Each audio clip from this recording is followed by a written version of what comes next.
To be an indie means we buck a system that doesn't want us. To be a fringe filmmaker means we don't do it for them. We do it for ourselves.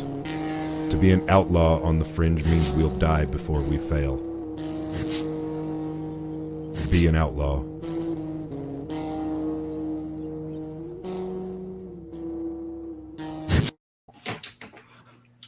George? Fuck you, Joe. Look at that. I'm practicing my Letterman over here with these papers. Can you feel the love, ladies and gentlemen? Oh, man. Joe, how are you, brother? I am fantastic. How are you? I'm good. Life is good. Things are moving. We had a great show last week, didn't we? Yeah, what show was that? The Romero Pictures Indie Brigade podcast with your host, George C. Romero, and is with me as always, producer galore extraordinaire, Joe Ranchley. Wow, nice. It's been a minute, so I thought I'd bring back the Ranchley. Okay, I appreciate that. We've also already got some messages. Libby, have a great show. Thank you very much. Libby, I enjoy your shirt. Very much, Libby. That's right. Damn, yeah. I should have brought a picture of that on there too. And of course, we got Mr. Smithson. Sean Smithson of Smithson Creations, Handcrafted Woodworking, a very great guy, writing his first horror film, as a matter of fact. And his company, Smithson Creations, Handcrafted Woodworking, actually sponsors Ian Steyer's blog on the Indie Brigade network. It's called The Devil's Into Details. Ian is responsible for all the art of the new brand and look and feel of everything that you see before you and everything that is to come. He's a phenomenal artist. And he has helped us design he's responsible for all of the design of all those logos that Joe just took down. But they were really nice, trust me. There you go. Yeah, and this one too. Yeah, and Scare Tactical is a phenomenal thing we're doing. As a lot of you know, the Veterans Compound is something very near and dear to me. And it's something we're working hard to get off the ground. So in order to do that, we need to handle a lot of legalities, a lot of paperwork, a lot of filing fees, and all kinds of other shit for the suits. And Scare Tactical is a merchandise line that we have launched. We've got some great stuff in the store on RomeroPictures.com. And a portion of every sale goes directly into a bank account dedicated strictly to getting the Veterans Compound paperwork and legalities all buttoned up and getting all the I's crossed and the T's dotted. So, well, I've also got a comment from the lady who created the Great P Debate of 2020. Hey, that's my beautiful wife, Rebecca Romero. Yes, she did. Good Lord. There's like 9 likes on that post, but there's like 300 comments. I never knew anybody had such strong feelings over canned peas versus frozen peas. Who fucking knew? Not me. Me neither. All right. We got Joe McFarlane out there. We have a good time here at the Indie Brigade, don't we? We do. More than we should be allowed to. I sound here. Is it?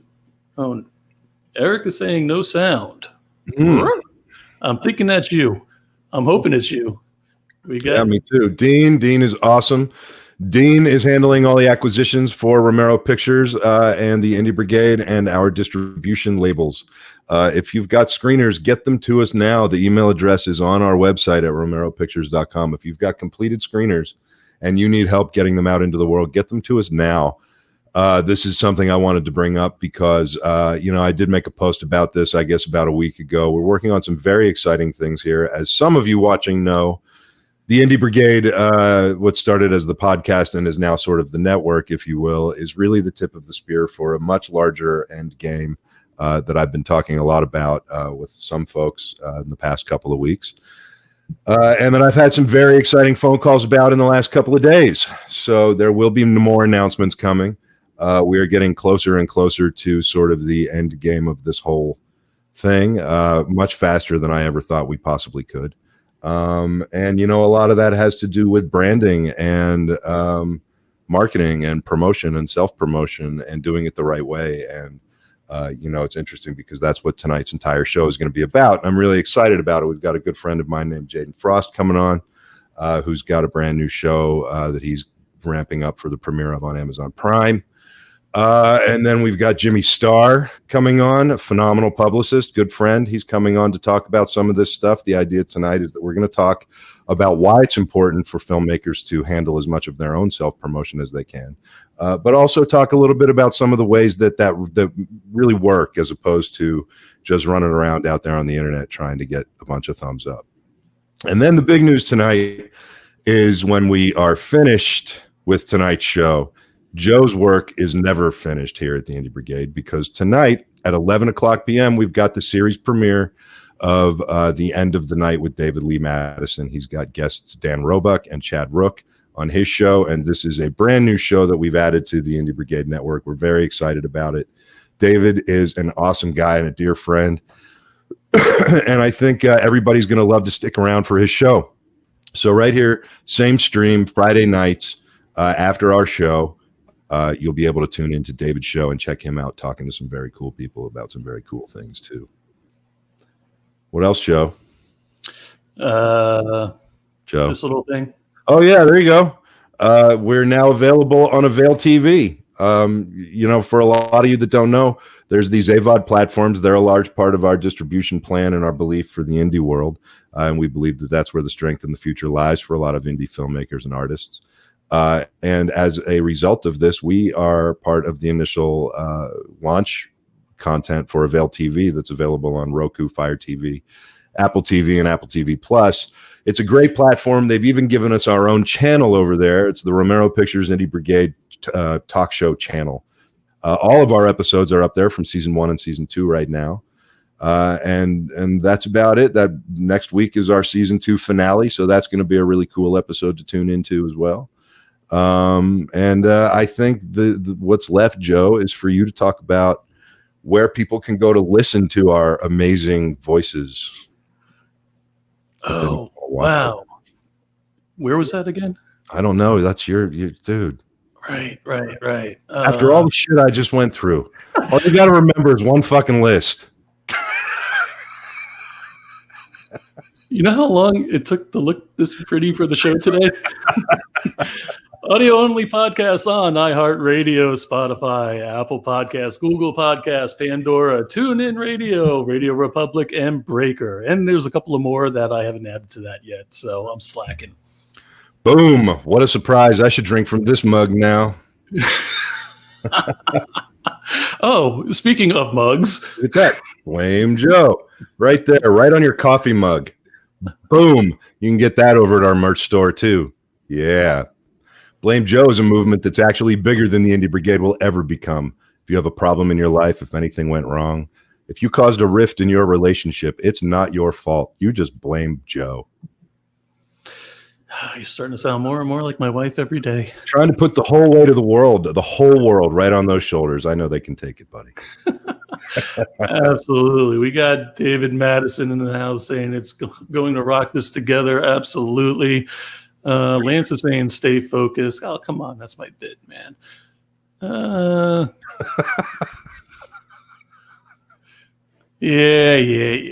If you're going to read these, you need to read them in your out loud voice. That is my out loud voice. I don't know how to read that. You read that. I think Samantha's just saying she loves Lance. Boom. And Lance is saying, damn it, Joe. So Lance and Sam, for anybody who doesn't know, they're the hosts of the Wagner Wiles, which is another show here on the Indie Brigade Network. We've got some great things. Joe, if you can pull up that graphic again, we'll just zip through those very quickly. You're so needy. We've got our show. We've got the Wagner Wiles with Lance and Samantha Wagner. We've got The Devil is Into Detail. I told you guys about that. Check it out. It's a very well-written blog about creativity. We've got The Nasty Nation with Chuck Nasty of Bastard Sons of a Judas Goat. Phenomenal band, good friend, and he's out there in the underground beating the streets every day. So check out his episodes. They're very cool. And we've got the Drone Cav with Terry Gerald, our own resident Indie Brigade drone Jesus.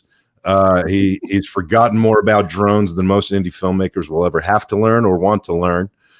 So go to the Drone Cav, check it out, learn some shit from Terry, because this guy has this drone stuff on lock and can save you a fuckload of money on your production costs and help you increase that production value for even less money than a lot of us have to make these movies with. So check it all out right here on the Indie Brigade Network, which you can access all through romeropictures.com for all the links. Man, these like intros are getting longer, Joe. We're going to have to figure something out. Like talking to people other than us? Yeah. You know, I want to talk just a little bit about the importance of social media marketing, you know, as anybody's noticed or paid attention with the Brigade. You know, we've been doing this since late last year, and, you know, we spun up just like everybody did. We certainly don't have very impressive numbers at this point, but when you consider the short period of time recently that our numbers have grown in the way they've grown, you know, I believe that our message is starting to get out there. We're starting to get a stronger foothold. In other words, most of our growth has come in recent weeks and months as opposed to since the beginning. Right. So I think that says a lot for, you know, everybody out there who's supporting and loving of the Brigade and helping us get the word out and get the message out. You know, it means the world. We're trying to really affect some change here for whatever that's worth. And we're trying to create something very special for the indie community. So, you know, help us spread the word, be part of the fucking Brigade, get in here, get your shit out there and collaborate with each other and get shit done from a good place. So that said, you know, the social media marketing, it's sort of like this big confusing thing for me, right? I spent a lot of time in advertising and marketing and all of that stuff, but, you know, I'm dating myself, obviously, but it was pre all this shit, right? It was pre all the fucking emojis and all the other shit. Like we had different metrics that were measured in all kinds of different things. Now it's all done literally right here from your own little accounts. And there's people who are way better at understanding that stuff than I am.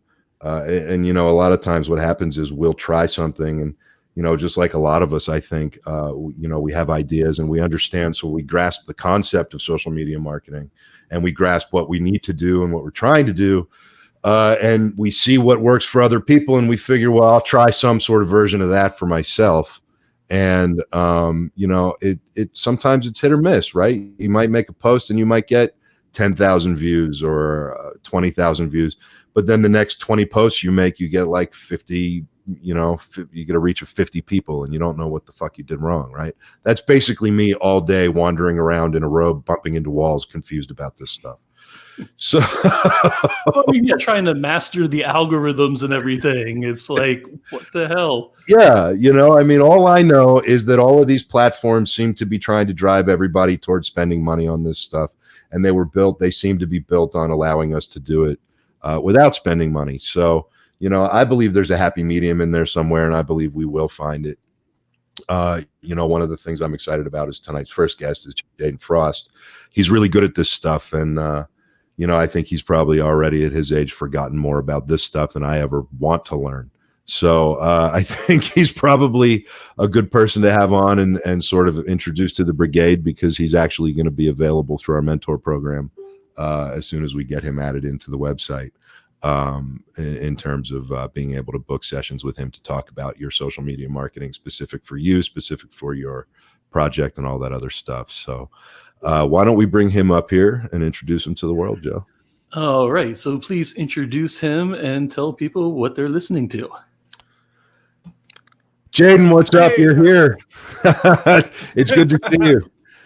It's good to see you guys too, man. Thanks for joining us on the Romero Pictures Indie Brigade podcast with me, your host, George C. Romero, and my ever faithful producer extraordinaire, Joe Ridgely. You said my last name. Here. I'm really, I feel like I don't have the quality you guys have right now. It's crazy. Like, I'm loving the background and everything you got back there. So thanks, man. Yeah, we have fun with it, you know. Actually tonight's the big coronavirus episode. I got my case of Corona and my respirator right there in the background. So well, enjoy your 3% mortality rate. So Jaden, for everybody watching, Jaden's a good friend of mine. I've known him for a handful of years now. We met and had some very deep conversations about filmmaking and creativity and all that stuff. But changed my life, man. Changed my life. Well, absolutely. I would like you to kind of introduce yourself and tell everybody who you are and what you're about and what has brought you and me back to reconnecting, man. Well, how do I put it? I'm just a dude making shit, man. I don't really know. Like, it's at the end of the day, I think that's kind of what we all are. I like to explain it as we're just kids who really get a chance to like not grow up, and we get to play make believe. And it's like I put a camera there, and I'm like, all right, you're a monster. Action, and they're like, roar, and I'm like, money. It's but it's pretty much the best way. It's the best damn job I've ever had in my life, man. But at the end of the day, I guess what I am is I'm a independent horror filmmaker transitioning into becoming a late night TV show host. And that's been kind of one of the craziest things lately for me, is kind of turning into this thing where it's like actually becoming something different than what I've been planning to be for so long. And that's why I'm really excited to talk about the social media stuff, is because it's funny. Now you said like you feel like you're in a robe and you're just kind of bumping around and not quite sure what you're doing. I feel like that's most people on social media, but at the end of the day, everybody knows this shit because it's ingrained in us. And I'm excited to talk about that today, because what I do for brands and what I do for myself and bands and all these different types of things, like it's not common sense, but it is basic human interaction as we've always known it, just in a different caliber. So I'm hoping that I can rip down that veil for a lot of you guys. I appreciate it, man. I hope you can too, because, you know, obviously there are people out there who know how to do enough for themselves, or, you know, there's people who say, well, I got it this good and that's good enough for me. But, you know, as somebody that has had the conversations that you and I have had, you know, there's a lot of us out there that's never going to be good enough, right? It's never going to be like, even if tomorrow I wake up with 1 million views, the next day I'm going to wake up and say, how do I get 10? Right. And it's not going to be like, I'm never going to be satisfied until that's something, that switch in me flips and it says, okay, you can breathe now. And I trust my inner creative to tell me when that time is. And, you know, it's interesting because you said something that I don't think I've ever had a guest say, obviously, which is you started out as an independent filmmaker and you're now transitioning to become a late night talk show host. Yeah. And I think a lot of that, and you tied that into your social media marketing. I think a lot of that or what I would love to pull out of that statement and have you talk about a little bit for people is how to identify when it's time to pivot. Yeah. Oh. You know what I'm saying? Like, you know what I mean? Like that's the difficult part, because you never know. Like, you never know. Like, okay, and the best way to put it is a little bit of insight on people, like on me and your influence on me. My first movie was a zombie movie, as we discussed before, Dead de la Creme. It's on Amazon Prime, and my whole big thing about it was, how do I make a zombie movie with no zombies? And honestly, what I should have said to myself was, how do you make a zombie movie that's going to piss everybody the fuck off? Because boy, do people hate me for that. But that aside, the whole thing behind that is like my whole life, man. I left home when I was 16. I literally told my mom, told my dad I wanted to be a filmmaker, leave me in North Carolina when they went to Iowa. And then some shit happened. I went to Iowa when I was 17, and then I left again. And that's where I remained homeless for most of my life, traveling with that book bag, trying to become this. And then one day I finally say I'm making a movie. It was after we talked and everything, and I felt inspired, and I was like, fuck yeah, you know, like he said I could do it, like, oh, I'm ready. Like, and I did it, and nothing happened. It was fucking pointless. Like, I felt like I had waited 10, 11, 12 years to be ready to do something that I could have done 10, 11, 12 years before. And I waited because my life didn't change. And I really, really was upset with myself. And like how we were talking before about reaching that dark place where you kind of turn to the universe and you say, hit me with what you got. I was in a dead, like it fucked me up for a while, man, where I was just like, what am I doing? Why am I doing this? Why did I give up a childhood? Why did I give up my family and all of this shit to make a movie that no one cares about and they're shit talking me for? And it's crazy because like I said, I could have done it years ago. I didn't have to be homeless. I didn't go to college, dude. I literally was so homeless. How homeless was he? I was so homeless that like literally they were kicking me out of schools because I had no place to go. So they were saying, you can't go to school here. So I didn't get a high school diploma. Yeah. I actually just got a high school diploma this past year because I saw the statistic that like Latinos, we have the most like dropout rate. And I was like, well, fuck that. I can't have the white devil coming down on my people. I got to go out and get a diploma. But like, yeah, no, but like real shit, I felt like, you know what? I felt I needed to do that and kind of like add some stability to my life. But the whole idea of transitioning and pivoting really came down to the idea of like, when do I realize that my dream that I wanted wasn't enough? And that's okay. It took me a long time to realize that it's okay for your dream to not be enough. It's okay to not identify by these terms that you kind of built in your own head and like, because I mean, that's what it is. Like, we're just playing make-believe, man. Like, you know that. Like we're literally trying to fill shadows and shoes of people that never asked us to do that. Right. And yeah. It's like, and it's like an awakening when you realize that. Like when you wake up one day and you realize that it doesn't make one bit of motherfucking difference if you decide to spend today on the couch in your robe or if you decide to go out and try to climb a mountain. But whatever the fuck you decide to do, just commit to it. And it doesn't make a bit of fucking difference except to anybody in the world except to yourself, right? And absolutely. That's a simple way to put it, but there are no rules. Like there are no rules in our lives, and there are no rules as an artist or as a creative, and there are no fucking rules when it comes to making fucking movies. And that's the whole point, right? Or creating content. Sorry, yes, I'm sorry. You're moving out of movies into talk shows. So now I got to say creating content. Right. No, it is content. It is content. We've been creating content forever. Yeah. And like, that was the thing. Like, okay, so here's something like, I'm not, all right, I want to talk about myself and what I'm doing and kind of jerk my dick a little bit. Everybody wants to jerk their dick. But like, what I really want to do is like actually talk about some of the things you talked about. And because where you said something about, oh, you wake up and you get 1 million views, and then you wake up tomorrow and you say, how do I get 10 million? Yeah, I know that feeling because back in 2011, I was a professional YouTuber.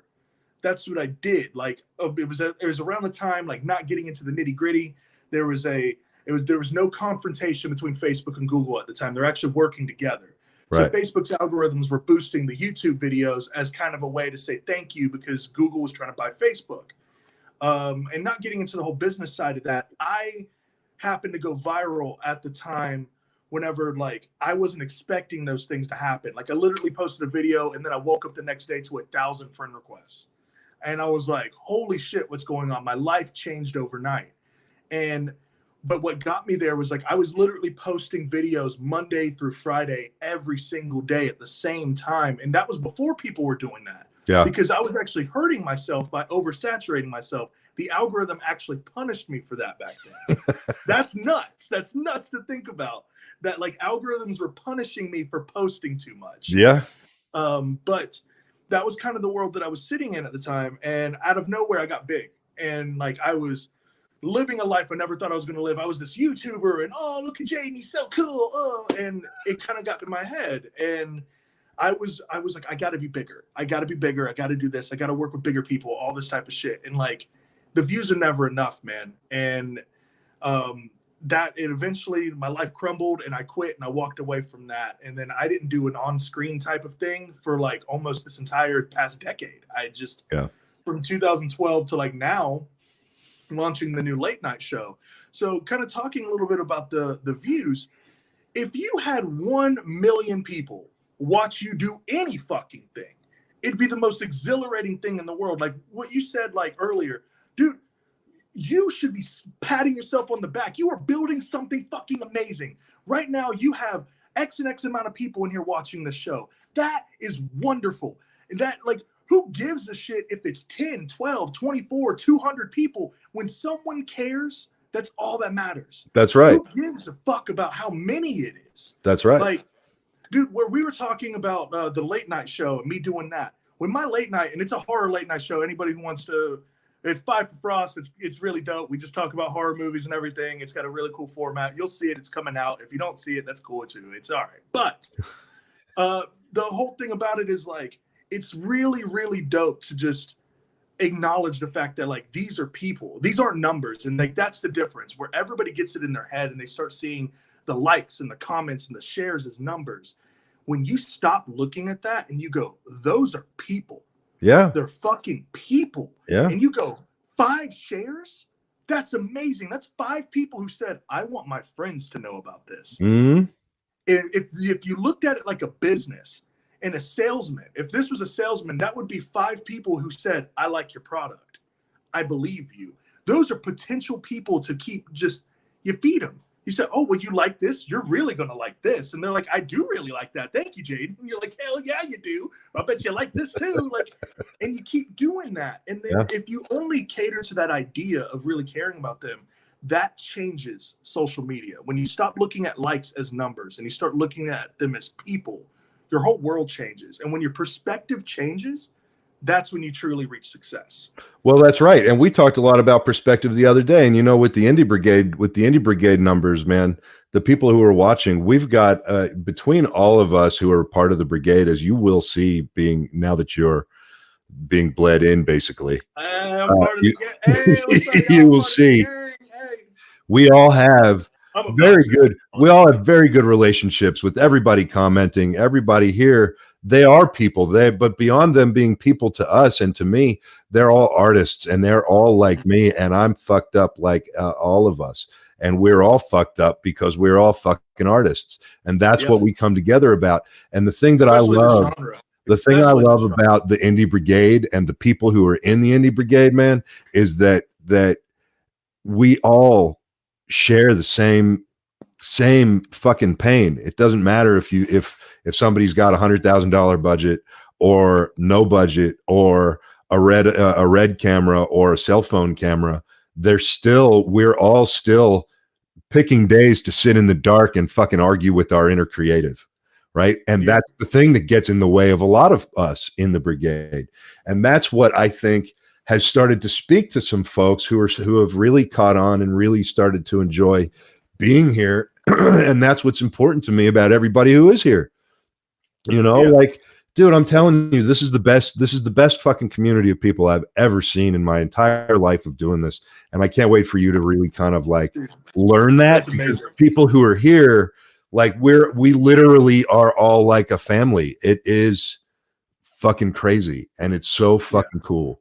You know what I mean? That's the importance. That's what social media is. That's what your social media network is. Yeah. Is a family. It's a group of people. You create these bonds. Like, for example, when my engagement, remember how we talked about my engagement video going viral? And I tailored that campaign and I kind of turned it into a campaign. Yeah.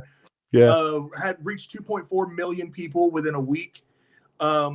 I commented back to almost every single comment on that video that first week. Every single comment on a 2.4 million viewed video. I commented back to almost every comment. Yeah. And it's because taking that little bit of time, and that's not a thanks, LOL, yeah, stuff like that. No, I'm like, thank you so much. I really appreciate it. Blah, blah, blah, blah, blah. And you develop these little bonds where you show that, hey, I care. And dude, that's tough for me. That's tough for anybody to try to talk to that many strangers and you get overwhelmed. But what you do is you take yourself back and you say, these people took the time to leave a comment. Like that I don't think what people understand. And here's a little informational tip. Facebook is now implemented in their user interface pre-made comments now. So whenever you see a post and it says happy birthday, you don't even have to write happy birthday anymore. You click happy birthday. And the reason why is because getting people to come out of their box to leave a comment is one of the most difficult things in the world. So if anybody ever leaves a comment, just liking it and moving on is the biggest dickhead thing you can do. Ignoring it's even worse. Leave a comment back. These people want to talk. And if you want to look at it from a business sense and you go, well, Jaden, how does this benefit me? Understand that the algorithms see comments being made and then they see conversation. Conversation means more time spent on the platform. More time spent on the platform means more potential money that they can make, and it means less time you're spending on other people's platforms. So that means that they can pitch those things to advertisers and make more money. So if you want to think about it this way from a business standpoint, by creating conversation on your posts, by contributing to the conversation of the internet, you're actually making the business side of social media want to reward you more. And that is what is important. I tell bands all the time, because bands are really, really fucking bad about this. If they will post a picture of them in the studio and they'll get very little likes. They'll post a picture of them live. They'll get very little likes. Then they'll make a really cute, goofy post of them on the road, and they'll get a ton of likes and comments. And then what's their next post? Them in the studio again. Right. And I'm like, okay, if you were a fucking, like a restaurant, if you were a restaurant and you were selling chicken sandwiches, okay, and you were selling chicken sandwiches out the ass, but nobody was liking them. Everybody was complaining. Maybe people weren't buying them, and they were like, you know what? Your chicken sandwich suck dick, dude. They are the worst chicken sandwiches ever. But then one day you release a hamburger. And everybody loses their mind. You sell out. It goes nuts. Everybody loses their shit. They're like, this is the greatest hamburger ever. Would you go back to selling the chicken sandwich? Exactly. No. Right. But that's what people do on social media. They'll make a post that doesn't work. And then when people don't care about it, and now here's the thing to remember too. It's not a matter of people not seeing it. Because if you check your analytics, and it says 600 people saw this post, okay? Now, thinking 500 people liking the post is not a logical thing. Like, what you got to think is look at 10% of the people that are looking at your stuff. So 10% of 600, I'm not a math magician, so I think that's 60, okay? So we'll say 60 people. If you get 60 likes out of 600 people seeing it, that's amazing. But if you only get 10 likes out of 600 people seeing it, your post sucks dick. You made a bad post. Don't do it again. But the problem is that what people are doing with their feeding into social media is they're feeding their ego. Look at me do this. Look at me do that. That's right. And they want to brag. I'm in the studio. I'm doing a live show. And they're like, okay, well, who gives a fuck? I want to care about the person, not the musician. Well, and I'm going to take that full circle back to the early part of this conversation, because the posts that don't work and the posts versus the posts that do work, the chicken sandwich versus the hamburger, right? Like, straight up, dude, the shit that doesn't work is the stuff that people have convinced themselves that their audience wants to see, instead of changing their perspective, to mention something you brought up earlier, and fucking pivoting and doing something that their audiences want to see and are interested in. If you're making a horror film about a killer, people don't want to see you, blowing out candles on a fucking minion cake, right? They want to see shit having to do. They want to see blood. They want to see, give them what they're asking for. Don't give them a zombie movie with no zombies. And if you do that, don't spend $18,000 of your hard-earned money on it. Well, technically, you did give him a zombie for 46 seconds. 45 seconds I gave him a zombie, and my amazing wife killed it, and Joey Clark played the zombie. He killed it, and everybody in that fucking movie killed it. Everybody in that movie killed it except for my dumbass script. But that's totally fine. I mean, my dialogue is impeccable, but it doesn't matter how good someone's dialogue is. You shouldn't probably sell a whole movie on it. Right. But, but take that up with my love of Tarantino and Kevin Smith. But at the end of the day, I think what really has to come down to is what we were saying, and about, like, even talking about pivoting and people. And if you're an independent filmmaker or musician or somebody watching this fucking thing right now, understand that your behavior is stupid if you do this, but you're not alone. You're not alone, because people are in fucking, like, huge bands, and there's huge people doing this and fucking failing. They're doing the same thing. There are people with hundreds of thousands of followers doing the same dumb mistake. I proved this to a friend of mine. He's in a butt rock band. And I love him.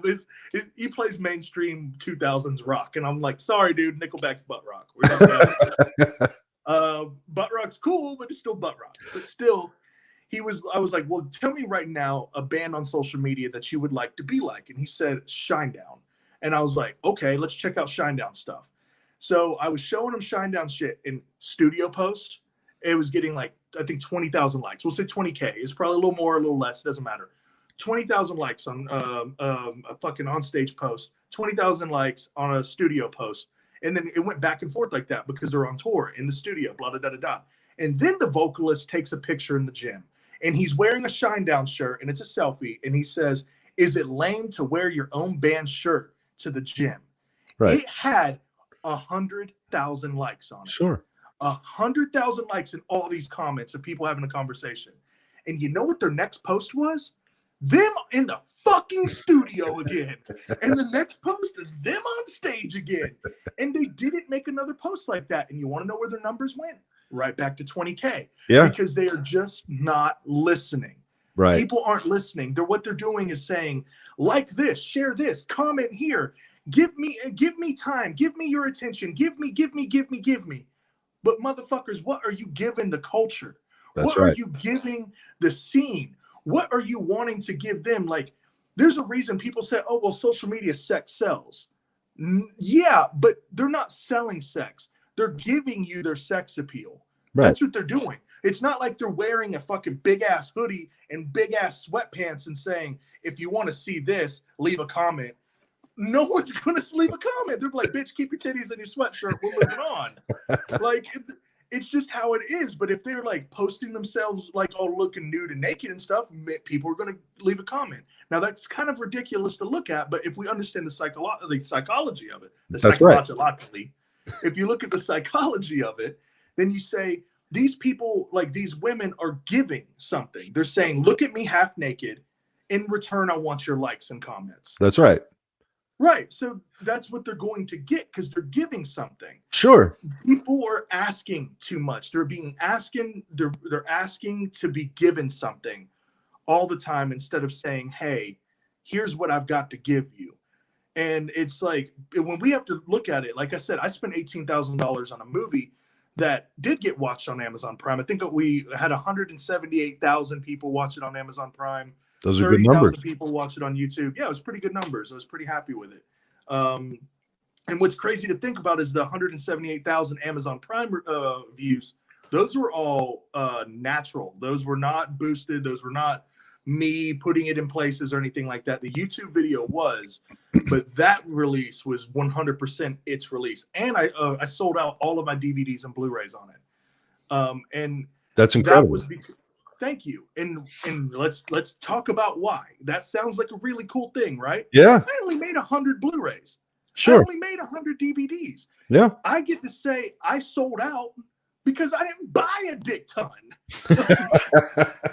It's great. I didn't lose things. Like, that's the problem. People go and say, "I want my movie on Blu-ray. I want my movie on DVD. I want 1,000 copies." Fool, you can't sell 10 copies. What the fuck are you doing? Yeah. Like, sell it's insane. Yeah, I know it is. It really is. And, we run into that a lot. And I've run into that a lot in my experience in the industry because, I've been doing this since before we had all this stuff. And it was traditional sales agents, and it was traditional this and traditional methods of that. And all the same fucking bullshit of, "Hey, we're going to take your movie and we're going to sell it to, 63 territories around the world. And we're going to take 50 grand out. We're going to take 50 grand from you to cover our fees."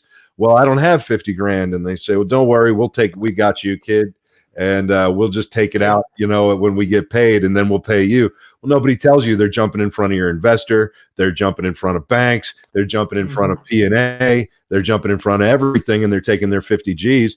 So all they care about is making their 50 G's, just like all Shinedowns people care about is making that 20 grand, making that 20,000 number, because at that level, it is just about the metrics. It's just about the numbers, whether those numbers are cash dollars or eyeballs.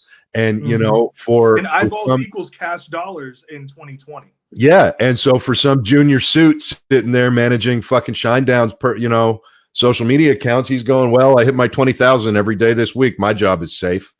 Right. Yeah. I mean, and that's literally the mentality. And I've had that mentality. Right. And that's why, but that's why we have to take it into our own hands. And that's why people in the Indie Brigade need to fucking know how to do it better than the next guy. That's part of the Indie Brigade. That's what we're here to do. Right. Dude, I seriously, speaking of social media, I got to go to NC State and talk to the marketing department that was about to graduate. And I was the guest speaker. And I walked in there and I stood in front of everybody looking the way the fuck I look. And I didn't dress any differently. And I said, "Hello, everybody. I want you to know, I don't have a high school diploma, and every single one of you are going to lose your jobs to me. Welcome to the future. Did you watch like Glengarry Glen Ross right before you walked in there? Hey everybody, what's my name? Fuck you, that's my name. Be selling. and they all just kind of looked around at me, and they were like, and I was like, I watched all of them, their faces get huge, and I watched the instructor, like I guess the head of the department, his eyes got big, and I was like, oh, I'm coming for you too, fool. I'm coming for everybody in this motherfucker. And I was like, that degree all you guys are working on are pointless. You're going to work jobs. Right now, you've learned about marketing from 10 years ago.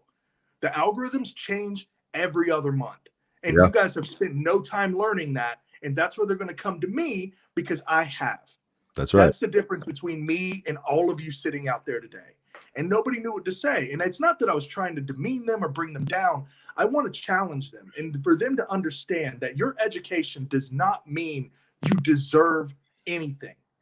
And it's the same thing. If you work in a field forever, that does not mean your experience makes you deserve anything. That's you right. don't deserve shit. And when people come around and they see that, and when all it takes is one conversation with me, sitting in a room with the person who runs Shinedown social media or their PR group, and I say, yo, you guys know that whoever you have on social's fucking up, right? Like the numbers are in front of him and they're ignoring it. Yeah. And they're going to go, really? Well, where do you see that at? And I'm like, well, check this out, this out, this out, this out, and this out. And they're going to fire that asshole who was only getting 20K and not listening to that because he wasn't doing his job. That's right. And that's the thing. People are coasting. They're stepping side to side. They're doing everything they can to get by because maybe this guy is doing a social media campaign for Shinedown. And what he really wanted to do was work at Pepsi. And he's like, dude, I only listen to EDM. I can't fucking stand Shinedown. And that's fine. That's fine. Nobody's asking that fool to be like super, super enthralled in everything he's doing.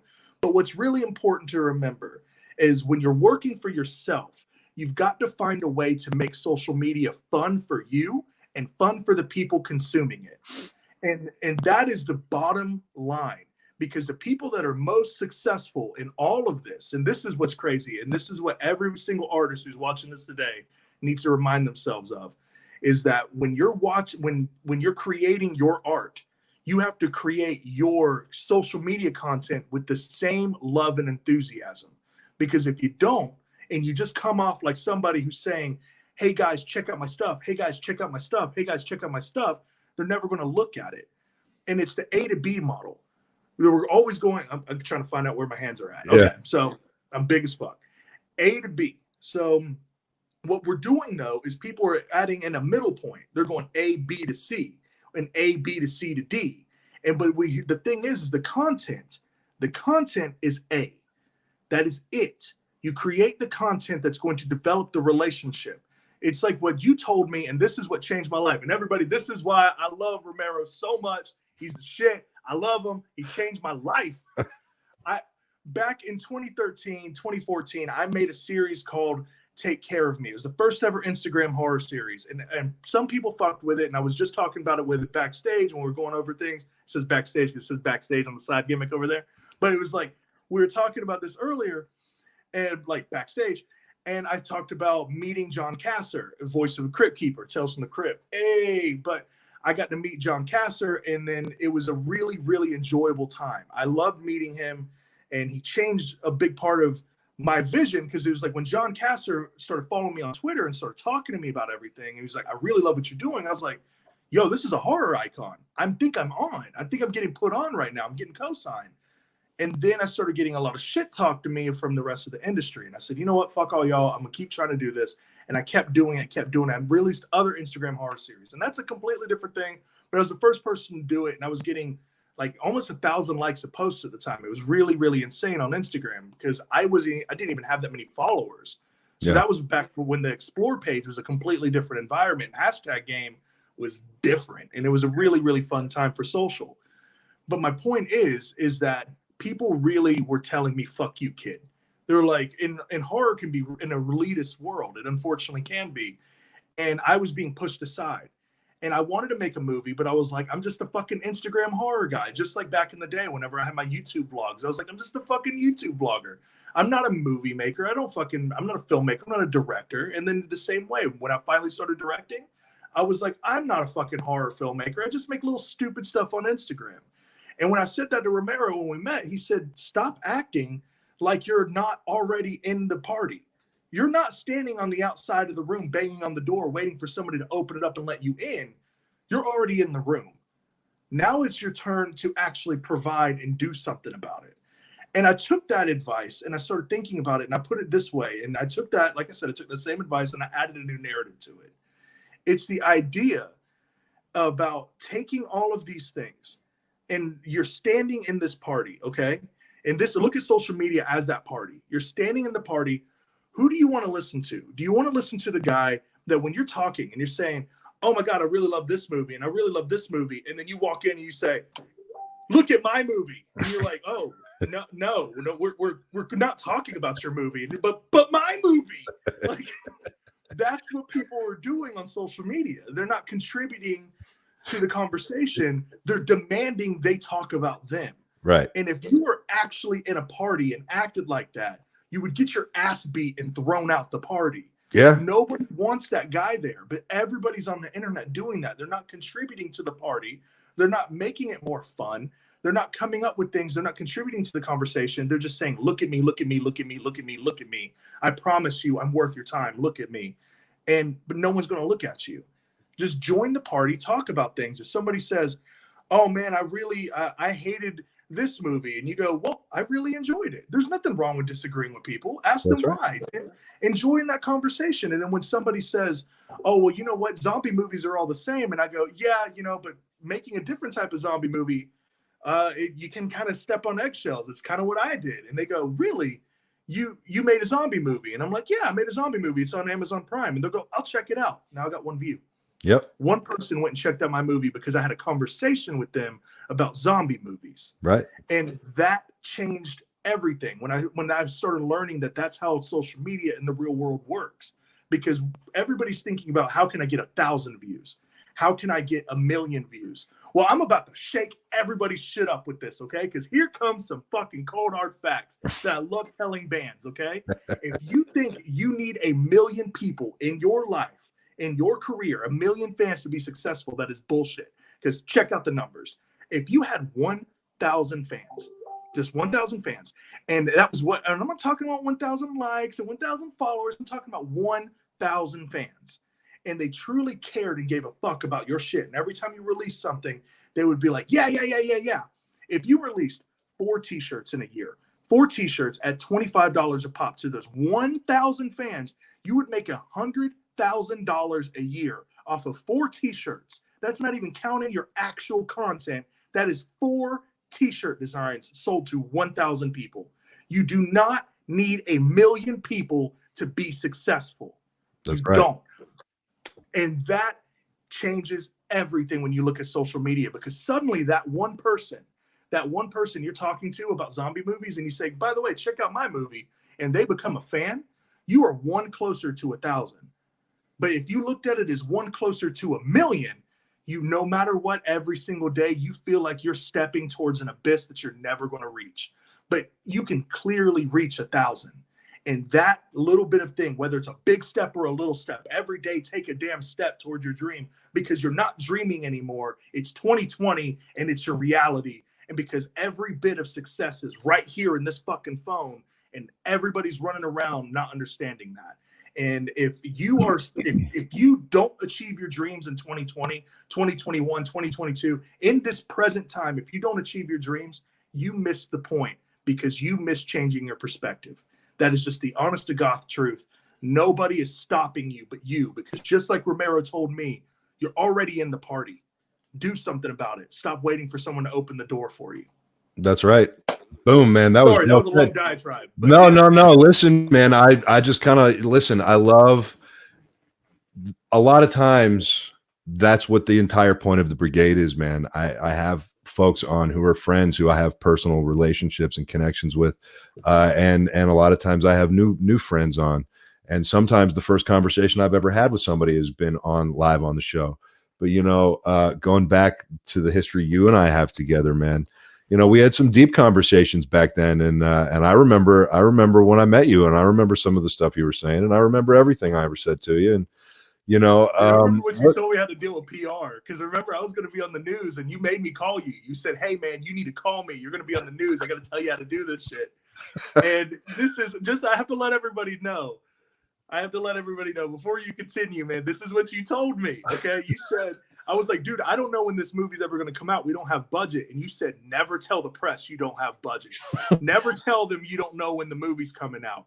You go out there and you give them a date. And when the date comes up, you say, shit came up and we changed the date. And you keep doing that. And I was like, but why? And you said, because it's controversial. And I was like, okay. And you said, I told people I would never in my life do a zombie movie. That is my dad's thing. I would never do a zombie movie. And then you said, but I'm doing a zombie movie now. And you know what people are going to do? They're going to bring up that article that said, I thought you said you would never do a zombie movie. And then you'd say, thank you for the free pass. And it is brilliant. It's brilliant. It definitely changed a lot. And then, like, as I say that, you got the poster for Rise back there. Yeah, man. it's perfect. It's perfect. Like, dude, it's still coming, you know? You're not going to do something. Dude, this project has been it's been the best experience of my life, and it's been the bane of my existence all at the same time, you know? It's crazy. I've literally walked away from easy money for this project, man. I've walked away like I can imagine. More than a half dozen times I've walked away from easy money because, you know, like the whole project was born. I don't ever talk about my own shit on this show, so I'm not going to get it too much into it. But the whole thing was born out of I'll talk about your shit. I love you.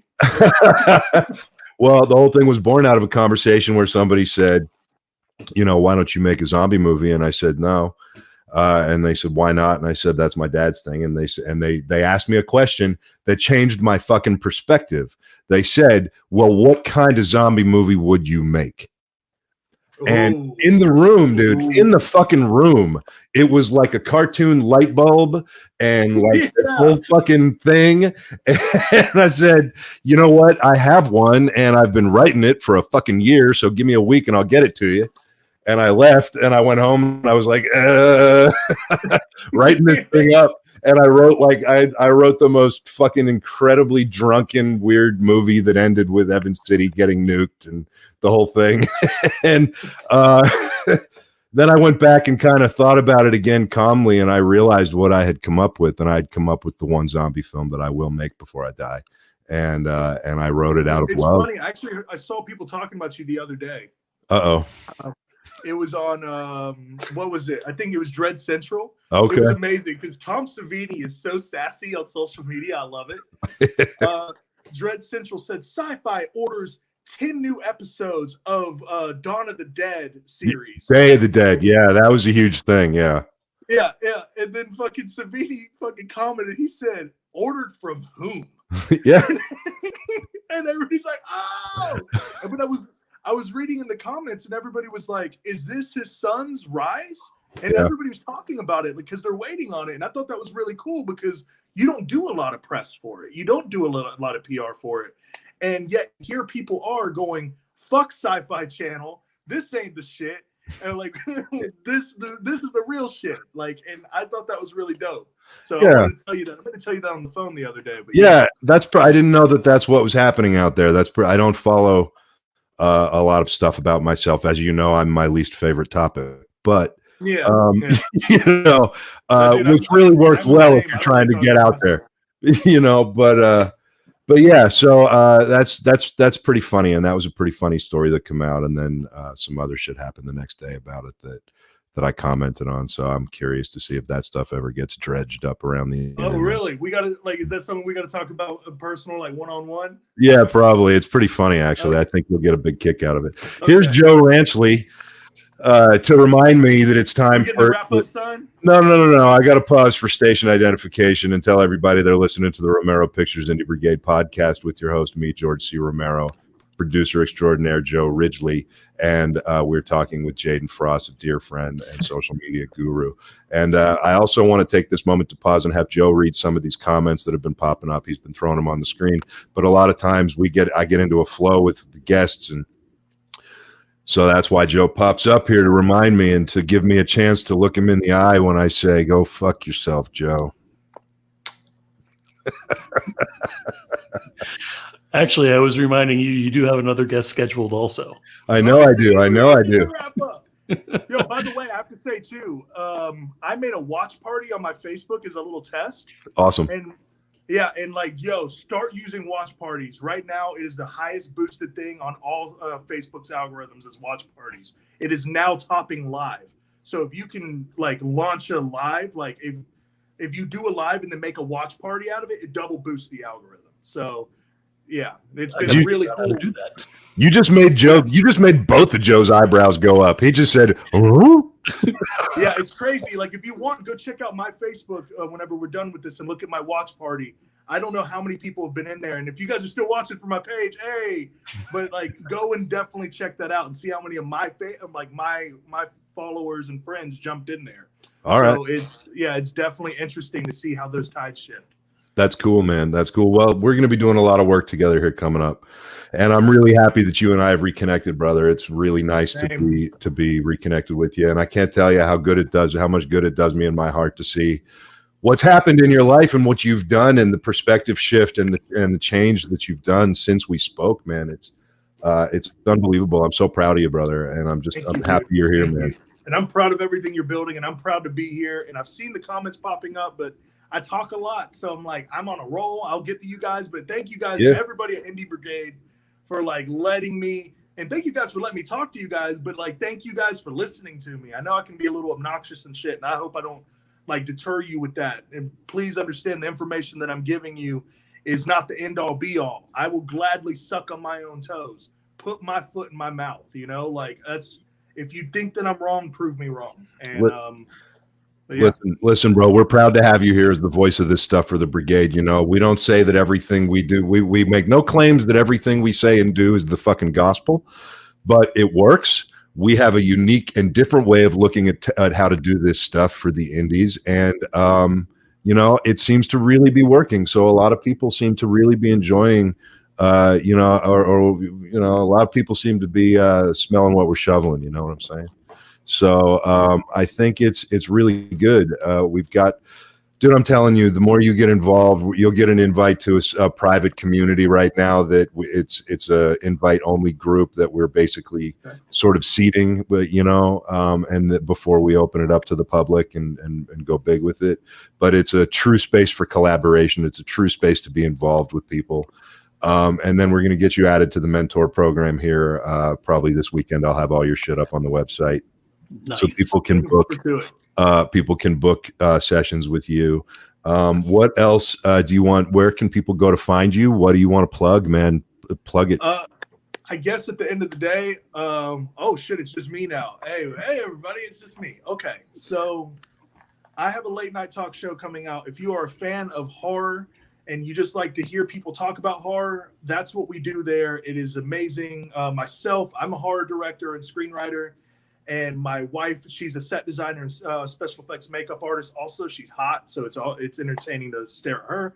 And then we've got a film historian on there, and he has been one of my long-term life best friends, and he's absolutely amazing. We have segments where we go in and out. It's a late night show. That's, I believe, something that is missing in the world of late night. And what it is niche content.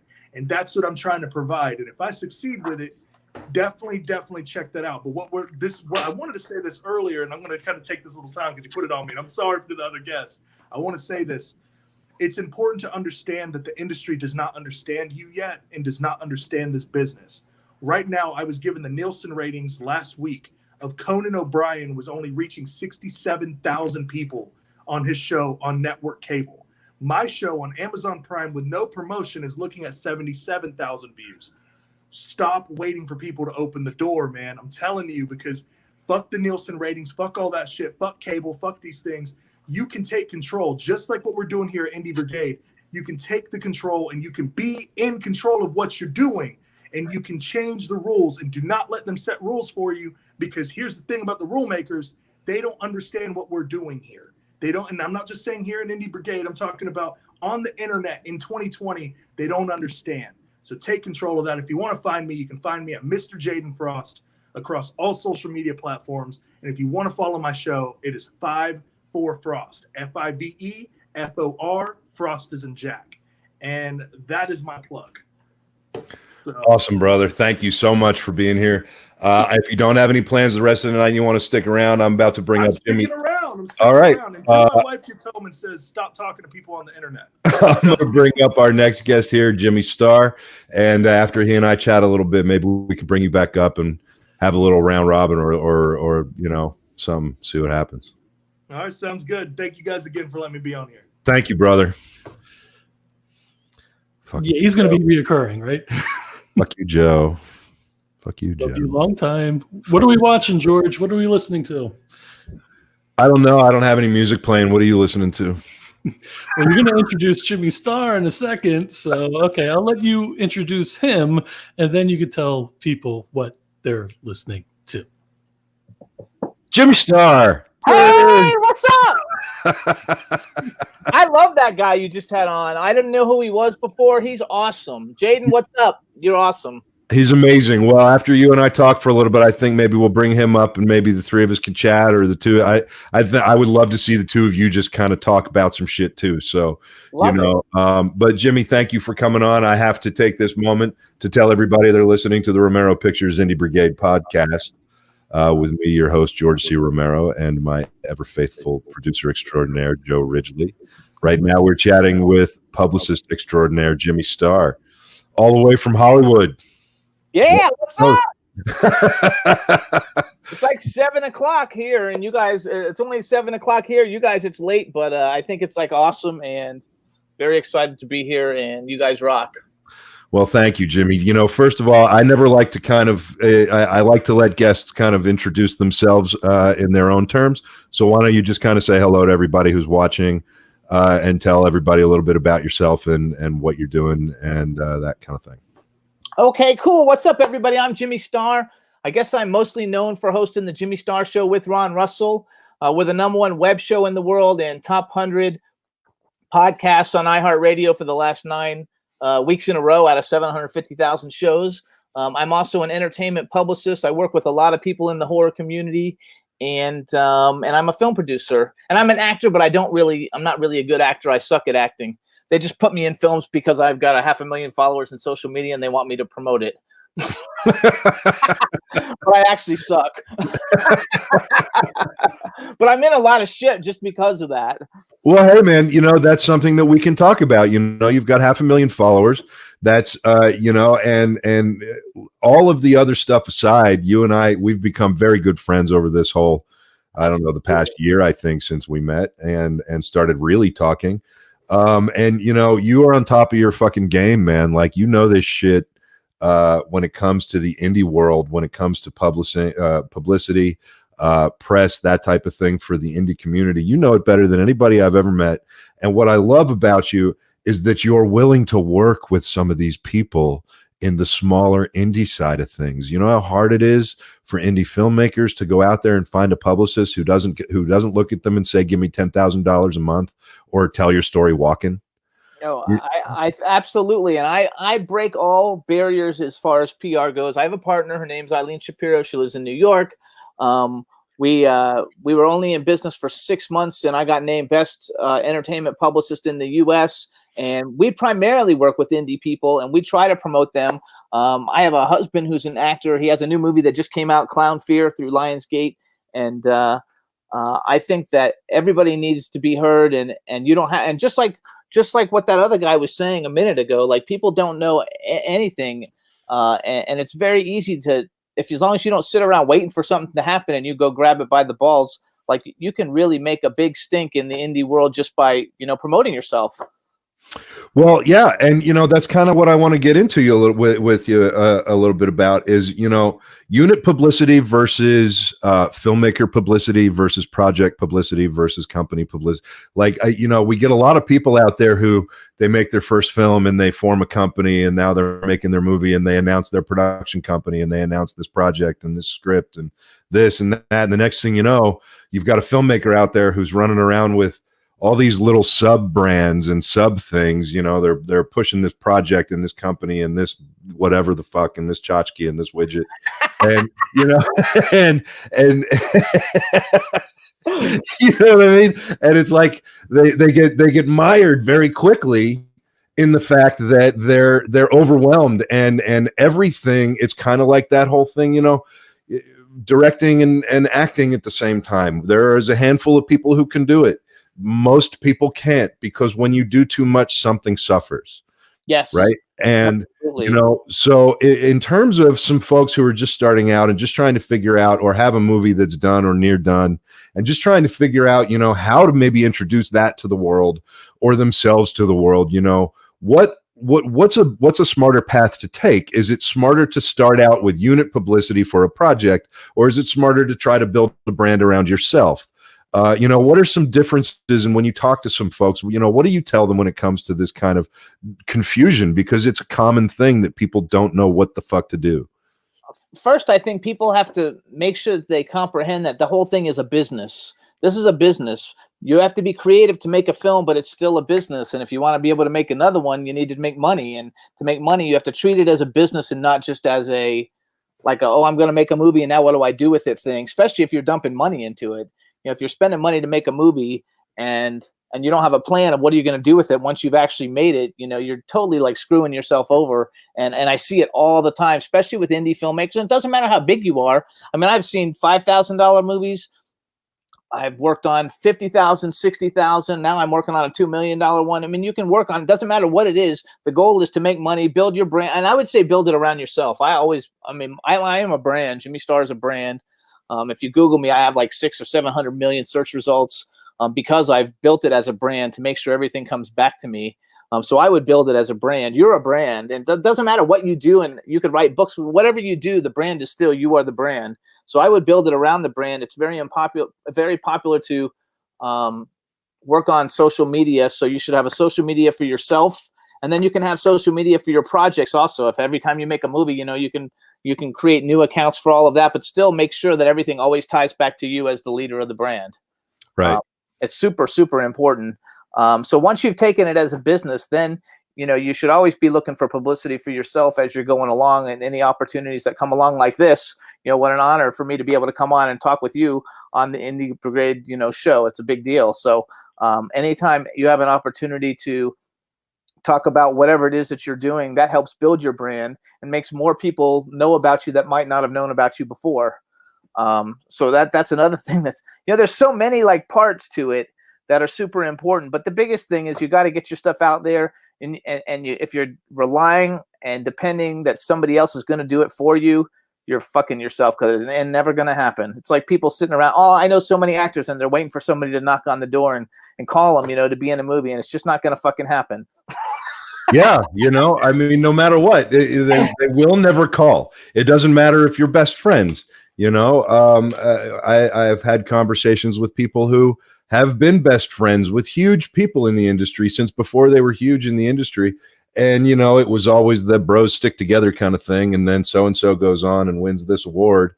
And then so-and-so's phone doesn't ring. And, you know, and it happens a lot, you know, and it sucks. But you're right. It is a brand. Everything's a brand. And building it any chance you get. And, you know, it's a bigger deal for you to be here talking to the Indie Brigade, man.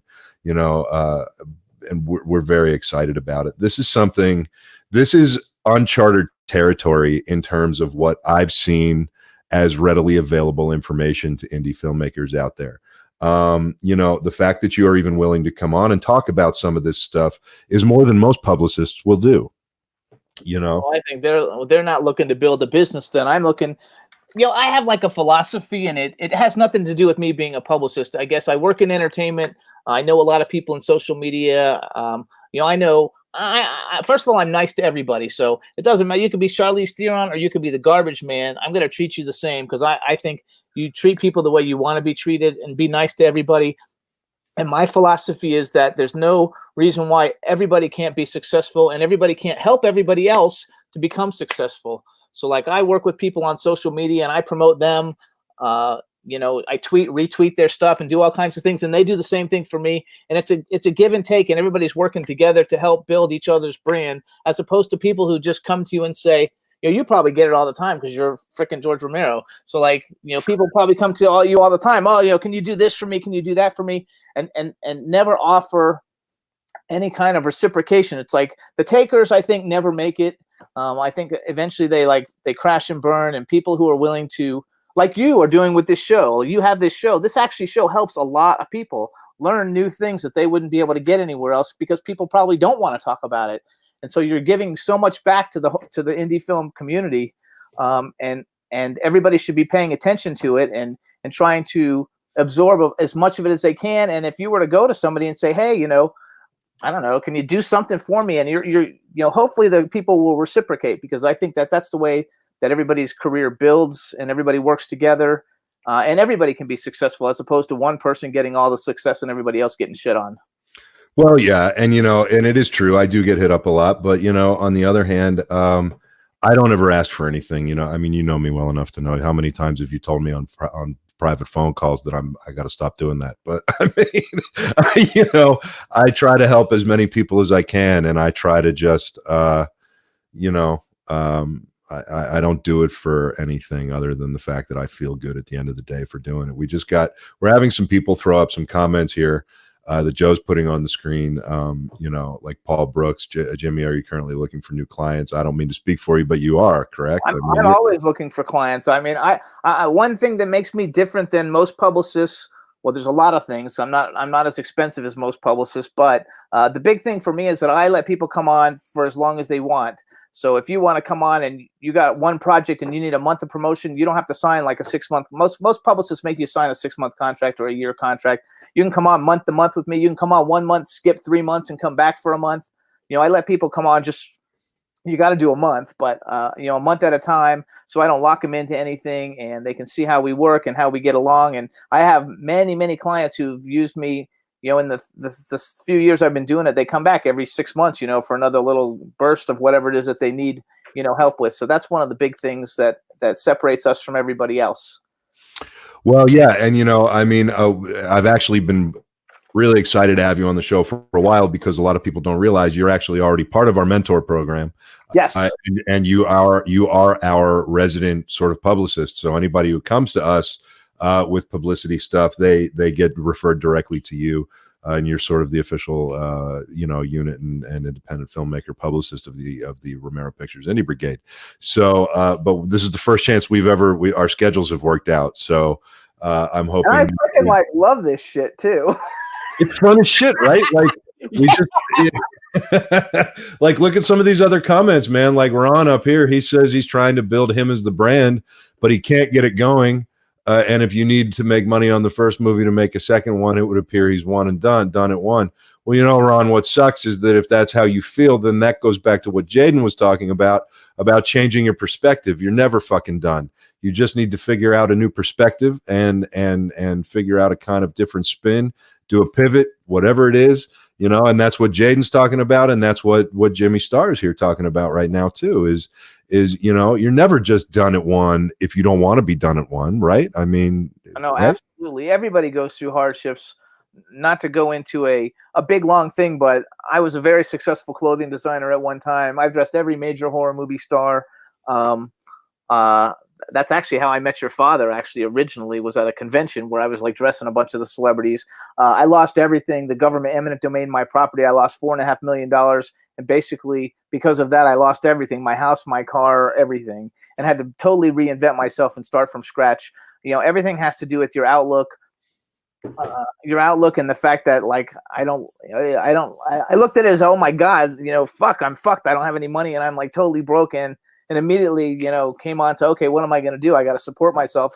I'm 40 something years old and I'm now going to be homeless. And you have to pick up your bootstraps, figure out what you do, and also figure out what your idea of success is, because you can make an indie film, and just because it's not a blockbuster and it doesn't do $100 million doesn't mean it's not a success. Did you learn how to do it? Did you learn how to like hire your crew? Did you learn how to write a script? Did you learn how to get distribution? If you benefited from it, you did learn, and you got something. You got something, really that you learned, and that means you're not a failure, because then when you do your next one, you've got way more tools to help you do it. Yeah. Well, and it's interesting, because this is a conversation we've had on this show before with people, is, you have to define your own measure of success, right? Success is something that's measured, and you can make the choice to measure your own success against other people's image, or you can measure your own success by the fact that the other guy who made a movie last week has a brand new Tesla, and you've still got the Yugo without the gas gauge, right? But but that doesn't mean if you're only measuring your success by money. Most people in the Indie Brigade, man, I don't think measure their success by money. I think most people in the Indie Brigade, these hardcore punk rock artists, these filmmakers, these musicians, we've all been around long enough to know that our success is measured differently than most. But it is an individual metric, right? My version of success isn't yours, and your version of success isn't mine. That's what makes what you do for a living so interesting, because you've got to figure out how to help people achieve their own measure of success. And a lot of times they might not even know what that is. You get people coming to you saying, I want to be in Rolling Stone magazine because I need a new Bentley, and that's their success, right? And, there's got to be some education that comes with that with your new clients. You've got to have so much like steering people around that, right? I mean, oh, no, absolutely. Because first of all, unfortunately, a lot of people don't live like in the real world. I'll have people come to me. They were on a reality show. Maybe I've worked with some people who were on some different singing reality shows, and, they come with him, and like 2 weeks into it, they're like, how come you haven't gotten me like on Good Morning America or something? And I'm like, dude, you got eliminated in the second round of a freaking reality show. You don't even have a fucking song out besides some cover shit that you did. Like, come on, let's wake up here and like, let's be realistic and let's build a base. And you don't even have a fan base, you have to have a local fan base before you can start. They're like, can you book us tours and all over? I was like, you don't have any fans in your hometown. If you can't get 100 people to come to a show in your own hometown, how are you going to get somebody in some town you've never been to come to your show? Come on, let's be realistic. Let's build a real foundation. Let's build a fan base, grassroots, and take it one step at a time. And, in a year from now, maybe that can happen, but it's not going to happen right now. And you just got to be realistic. And I think that has to do with everybody. You have to be realistic, about what it is that you want. I measure success totally different as a clothing designer. Even though I lost everything, I was very successful. I made a lot of money, and I got to do just unbelievable things. I did the costume design for Too Fast, Too Furious. I dressed Elton John at a concert. I got to do some really just wonderful things. And even though I lost it all, I'll never forget the memories. But for me now, as an older person, success for me is to support myself doing what I love. And I don't care. I don't need a big mansion, and I don't need a Bentley. I don't need any of those things. I want to have a good time, work with cool people, and make enough money to support myself and my family, and really have fun doing the kinds of things that I've always wanted to do, instead of like, I'm so happy, that I don't have to have a job doing something that I hate, and that at least I've achieved enough that I can, do what I want to do, make enough money to support myself and my family, and do it, working with cool people like you, like just doing cool shit. And having fun doing it. Like right. None of us got into this business because we wanted to fucking work for a living, right? I mean, and the thing is, like, I can tell you from personal experience too, it takes years to get to the top of the mountain, right? And it takes seconds to get back down to the bottom, right? Seconds to fall. You don't even see what happens. You're like that old movie Shoot to Kill with Tom Berenger, just knocking people off the edge of the mountain. And and it's crazy how fast you can lose everything. But it's crazy that how doing that, and that's a common theme we talk about too. A lot of people, you get to a point where you look at the universe and you say, give me your fucking worst, take what you're going to take, and leave me with whatever you're going to leave me with, because whatever you leave me with is what I've got left to work with to figure out my new perspective on how I'm moving forward.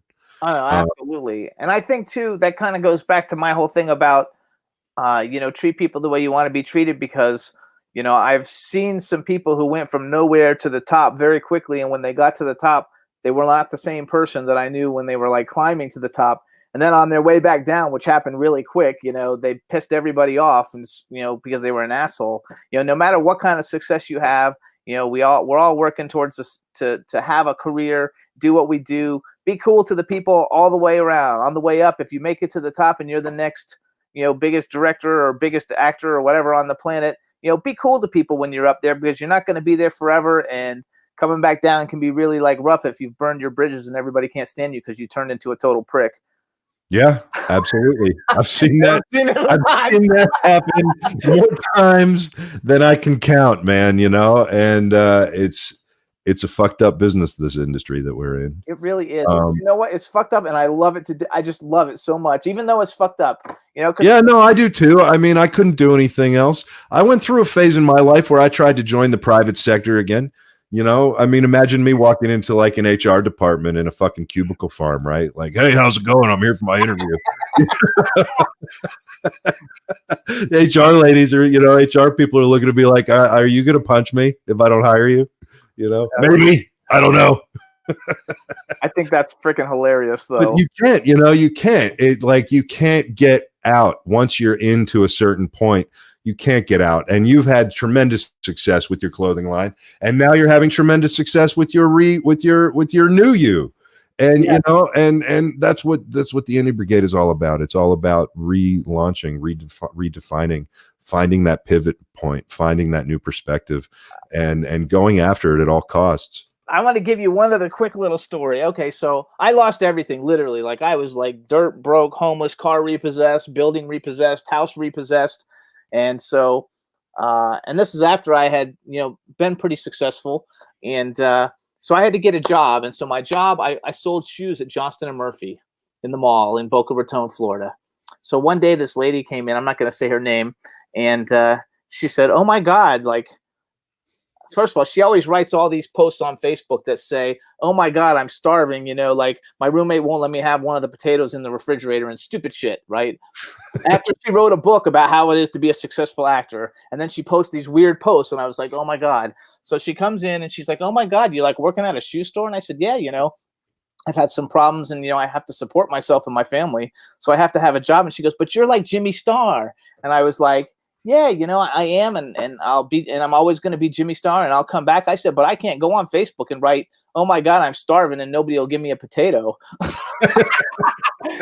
said, I can't write those kinds of things. I would rather just go out and work, and and I'll get back on my feet. And it took a few years to get going again, but I think that, people's perception, like, she had a perception that I was, like this big thing, and it doesn't matter how big you are. Everybody's got problems. Nobody tells you what their problems are. Nobody knows if you're rich. Nobody knows if you're poor. And I think that the most important thing is to always be humble, do the best that you can do, help people with what you're doing, and enjoy yourself. Yeah, I think so too, man. I really do. And I think you have to promote yourself a lot. And I think a lot of people, like, you don't really like to talk about yourself, which is probably really not a good thing for you, because you're somebody, and like, you should talk about yourself and get more press out there. And maybe, because you should have opportunities just fucking like, I mean, I'm sure you get a lot of shitty opportunities coming your way too, because I do. So you must. Yeah. Yeah. But I mean, I've had some big deals, man. I've walked away from some easy money because my gut said run. Oh, I see. I would do that too, though. First of all, you know what? There's really no such thing as easy money. It might seem like it's easy money, but it's not really easy money, because there's, like, I'm not willing to sell my soul for the money. No, I'm not willing to change this project. Right. I'm not willing to change this project I'm willing to be collaborative. I'm willing to do what has to be done for this project. But am I willing to turn this into a high school musical comedy for the CW? Yeah, no. Absolutely not. And that was a deal that I literally walked away from 4 months into it, by the way, of everything being, oh, we love your vision. We love your vision. We love your vision. 4 months later, 5 months later, hey, come on in and sign the contracts. Listen, we're excited. We want to turn it into a high school musical and take it to the CW. Fucking really? See, I wouldn't do that either. If I had a project as fabulous as that one, I wouldn't sell my soul short for it. I as much as everybody needs money, there's like integrity and, like, what it is that you want to accomplish and everything. And I think that a lot of people have that problem, though, where they do sell themselves out, because I see it happening. I have friends that it happens to all the time, and then when you see the final product, it's nothing like what they thought it was going to be, because they basically took the money and signed everything like away, where they didn't really have any input to what it was going to be. I have a friend that just happened to recently in the final film. He was so upset about it. And I was like, oh my God, what a piece of shit. I read the script and it it totally like fell apart, in this movie that they put together. And I was like, it went from being something that could have been so great to like, it's a piece of shit. Yeah. It was like a $3 million piece of shit. Yeah. I know. Well, I mean, God knows there's a million reasons that projects go downhill, but hopefully with the help of what we're trying to do here, we can prevent that from happening with some of these folks out there now, and arm some people. Oh no, absolutely. I think that everybody needs to go for their dreams, and the more tips and input and insight that you give them, helps take one step further. Because this is not easy. It's not an easy thing. It doesn't matter if it's how much your budget is to make a film. It's not easy to make a good quality film. No, it's not. It's definitely not. And it's not an easy life, and it's not an easy process, and it's not an easy thing. And there is a perception, and you've got to be conscious of that perception, like the lady in the shoe store. Yes, you're Jimmy Starr. You're always going to be Jimmy Starr, but you had to make money, right? You had to make money for yourself and your family. And people don't understand that. And when you finally do reach a certain point as a brand, there is an assumption that goes with that. And that assumption is oftentimes something that can really get in people's heads and fuck with them a little bit too, And I think that it's important because, it's important to never let your own perceived success go to your own head over this stuff. Oh, absolutely. You've always got to stay humble, because I'll tell you what, the second you're not, this business and this fucking world will humble your ass, and it hurts. Oh no, absolutely. And I think that it's super important to it's super important to be humble. And I can honestly say, like, I'm blessed now that I live in California. I used to be an East Coast person, but now I live in California, and the opportunities are really great. And I'm very fortunate, I guess, because of my show and everything, that I get invited to like just amazing events, and you get to go to all these wonderful things. And so people see that, and perceive that, that, oh my God, like you're on, a red carpet 10 times a month. Oh my God, it must be wonderful. And it is. It's a lot of fun, but it's also a lot of work, and it's taken a lot of work to get to a place where you can get invited to all those things. And you got to, put it all into perspective. You're going to a movie premiere with a bunch of fun people that you already like kind of know. It's fun, but it's not the end all be all. And if I could had the money and I could be out making my own films, I'd much rather do that. But also you have to network, and networking is super important in this business. That's how you meet people. Like all the cool people that you have in your chat room right now, they're all like networking with the show and with everything that's going on. And those are kind of people that you can reach out to, and maybe you can develop projects and do all kinds of things with. But if you sit at home and you don't go out and try and, meet people, it's very difficult to network. And I think networking in any business is extremely important, but in entertainment, it's definitely, it's very important, because that's how you can meet people to be in your films, find line producers, find whatever it is that you might need for whatever project that you want to go into. If it's a film or a podcast or whatever it is, nobody becomes successful on their own. Everybody needs help. And so if you can network and do it, then that's what you need to do, because nobody, I don't give a shit if they tell you that that's true. It's not true. Fucking nobody gets to the top of the ladder on their own without help from other people. And networking is one way that can be achieved. That's right. That's right. And I'll tell you this, every single large investment I've ever secured for any project came from social interaction. It didn't come from walking into a boardroom. It didn't come from walking into a conference room. It came from meeting somebody in a social setting, getting to know them as people, and developing a relationship out of that, which then led to, either meeting somebody else or that particular person actually, writing the check. Every single thing I've ever financed has come from social interactions and experiences, which, in the beginning, that was a lot harder to do.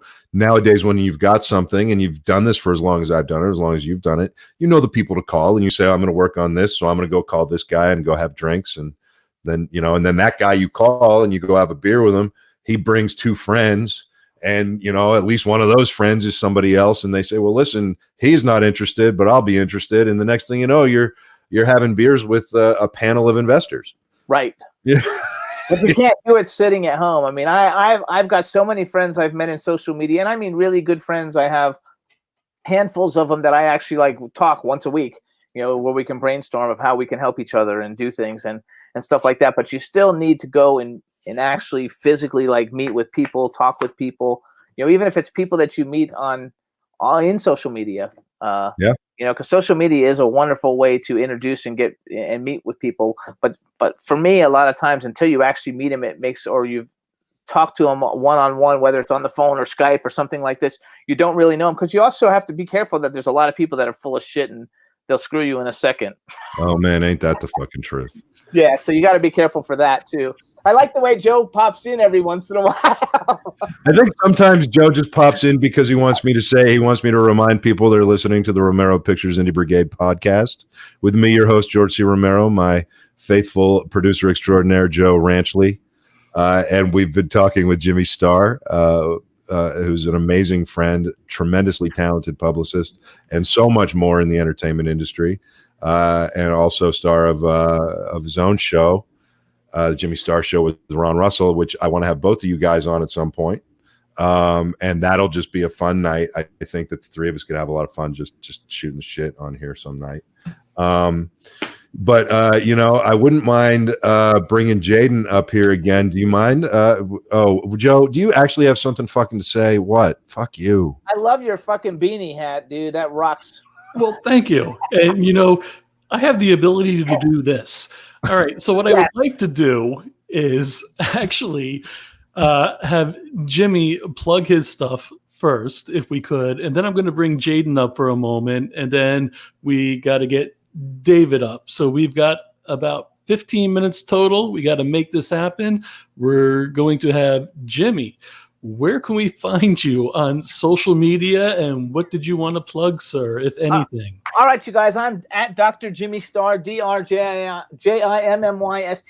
Instagram, Twitter. I'm Jimmy Starr on Facebook.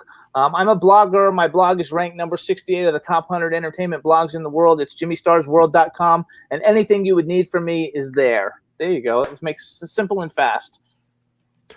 Boom. And you can also book a session with Jimmy Starr through the RomeroPictures.com mentor section. So if you've got something that you need some personal attention to talk to him about, go ahead and book a session with him through our website as well. He is available to help everybody out that way too. Absolutely. So Jimmy, I cannot thank you enough for spending some time with us. I want to bring Jaden up here if he's around. He is. You guys got 7 minutes. I'm going to be strict with that. Okay, 7 minutes. Oh, he got his serious. Look at his serious face, Jimmy. Oh. And I have to insist on one thing. Okay. Jaden, the thing I have to insist on, take the hat off. What? Why? Because I saw the post earlier. Yeah, there it is. What's up, Jaden? Jaden, I followed you on I followed you on Instagram when I was listening to you earlier. Follow me back, please. I'm gonna follow you back. I will definitely follow you back. I'm doing this on my phone, so I've been kind of limited. I've been getting on here talking to people and everything, and it's been dope. It's really great to meet you, Jimmy. I love your energy, good to man. meet you too. Thank you. I love yours too. It's a lot of fun, and what a cool show to be on this, right? This is some badass shit. Right. I'm excited. This is dope. I want to keep doing this anytime. Yes, absolutely. And I want to add to what you were saying earlier about, changing your perspective, dude. I love that. I love it so much. I believe that needs to be something we speak more and more and more, is that everybody needs to start changing their perspective, because like you said, and I'm going to carry this shit around. I love when you walk around thinking these stars are successful and all this type of shit. No one knows what's going on behind those doors. And it's when we assume those things about those people, we're literally building something up in life that we're destined to fail because of it. Oh no, absolutely. And believe me, I know from personal experience, because I'm a publicist for Stars. I would never say anything, but I'm telling you that a lot of times the people you think who are rolling in dough, they don't have shit. And a lot of times the people that you think are fucking practically homeless, and those are the ones fucking banking all over the place. Yeah.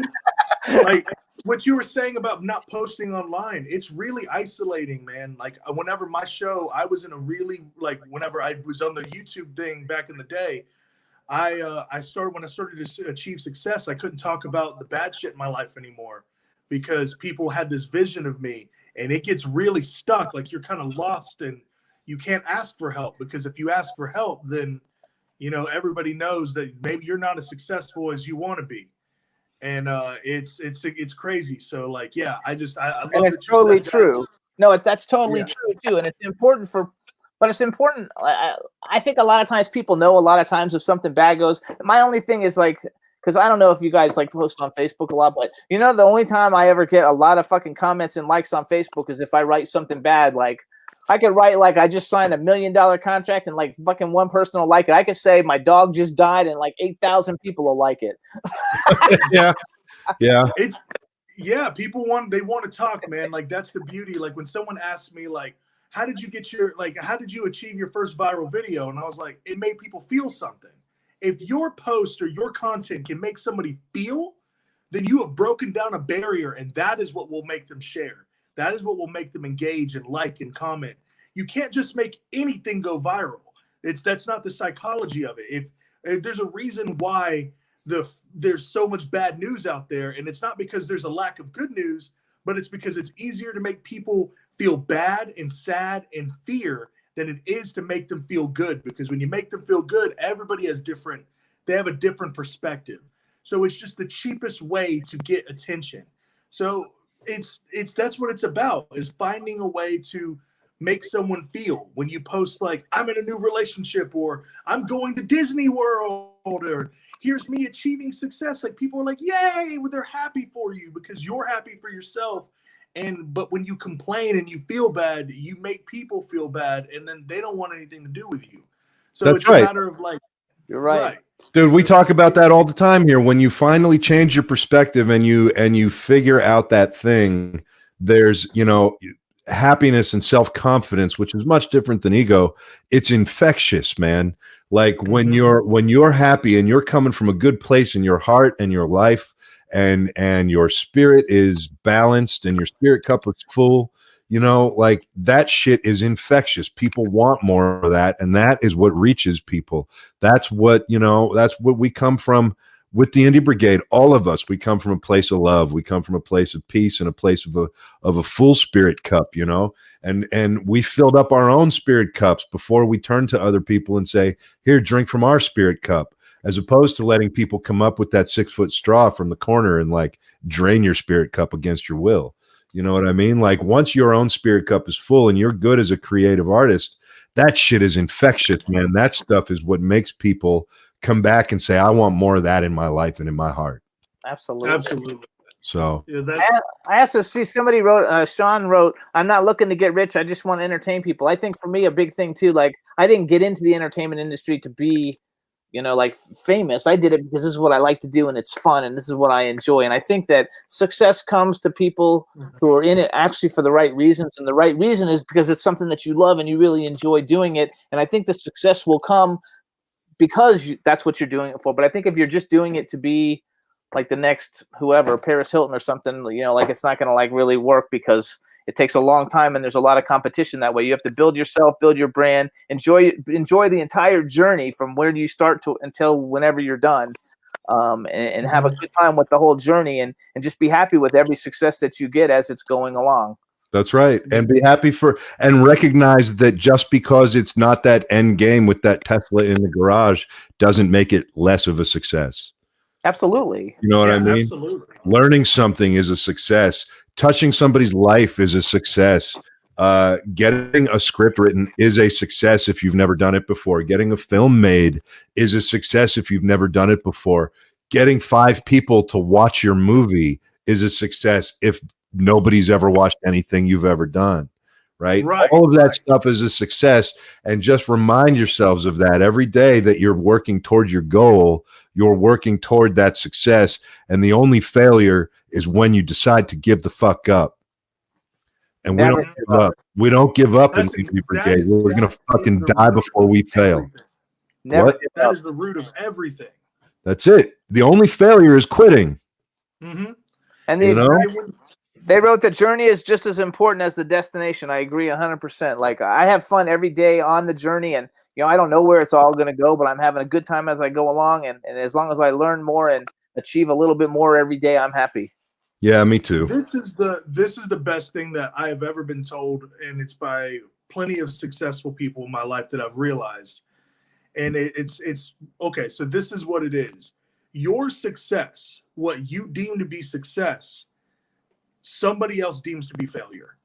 Yeah. That is the truth. So your definition of what success is or what failure is, like where you're sitting right now, the position you're sitting in, there is somebody looking at your life and your career thinking that you are successful. That's right. And they want what you have. But if they got where you're at, they would think somebody else's journey and success was successful, and that they would look at their own. I am so successful because I have a wife that loves me. I'm sitting in a chat room with 2 people I respect that respect me. I am having a good time in my career. I don't care if 10 people watch my shit or 1,000 people watch my shit. I've got friends, I've got family, I've got my health. And at the end of the day, I get to jerk off when I want to, and I don't have to go to a day job. That is success. Here, I agree 100%. Well said. Listen, guys, I've got to end it there because we've got another, and I think that's probably the best note to end it on. So, winning comment of the night goes to Jaden. Chicken dinner. Yes. All right. Well, thank you very much, Joe, George, Jaden, chat room, everybody. I had a blast. Thank you so much for having me on, and nice to meet you, Jaden. Yeah, guys, thank you so much for coming on. Back on Instagram. Yeah. All right. Bye. Thank you guys both so much. Have a good night, guys. All right, you too. Well, Bye-bye. Bye, everybody. Wow. What do you think about that, Joe?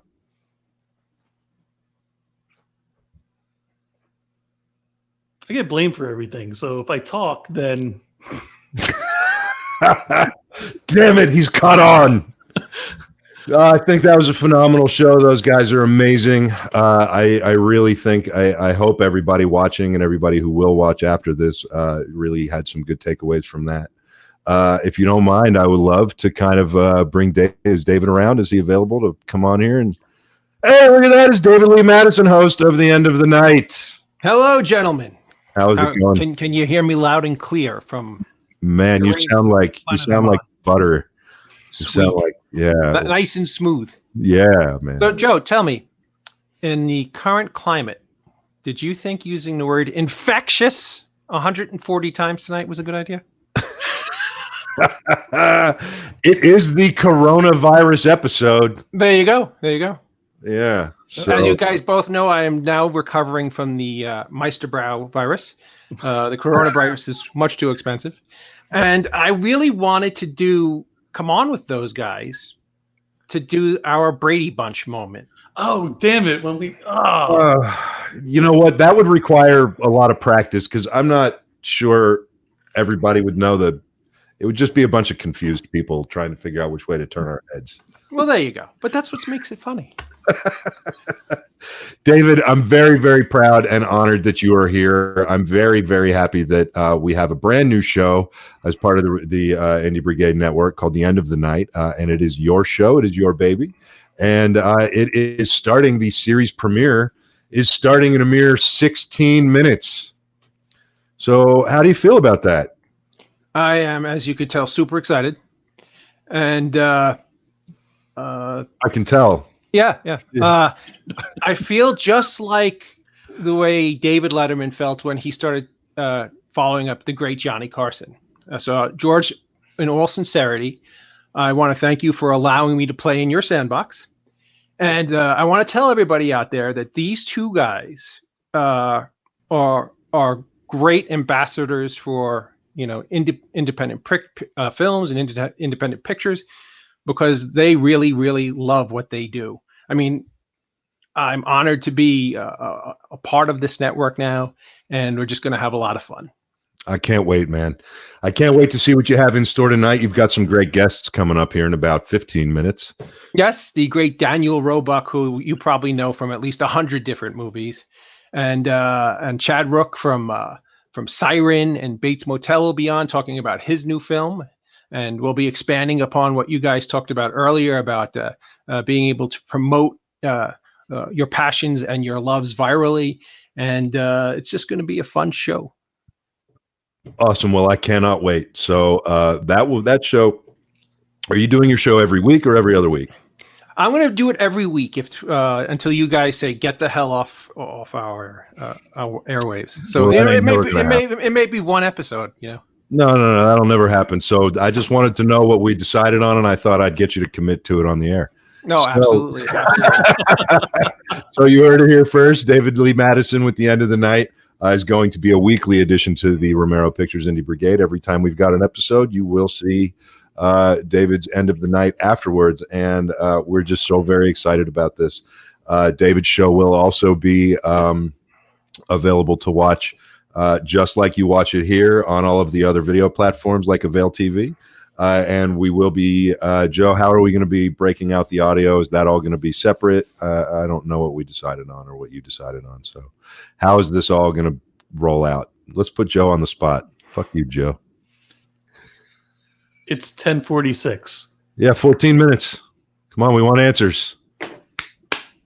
We want answers.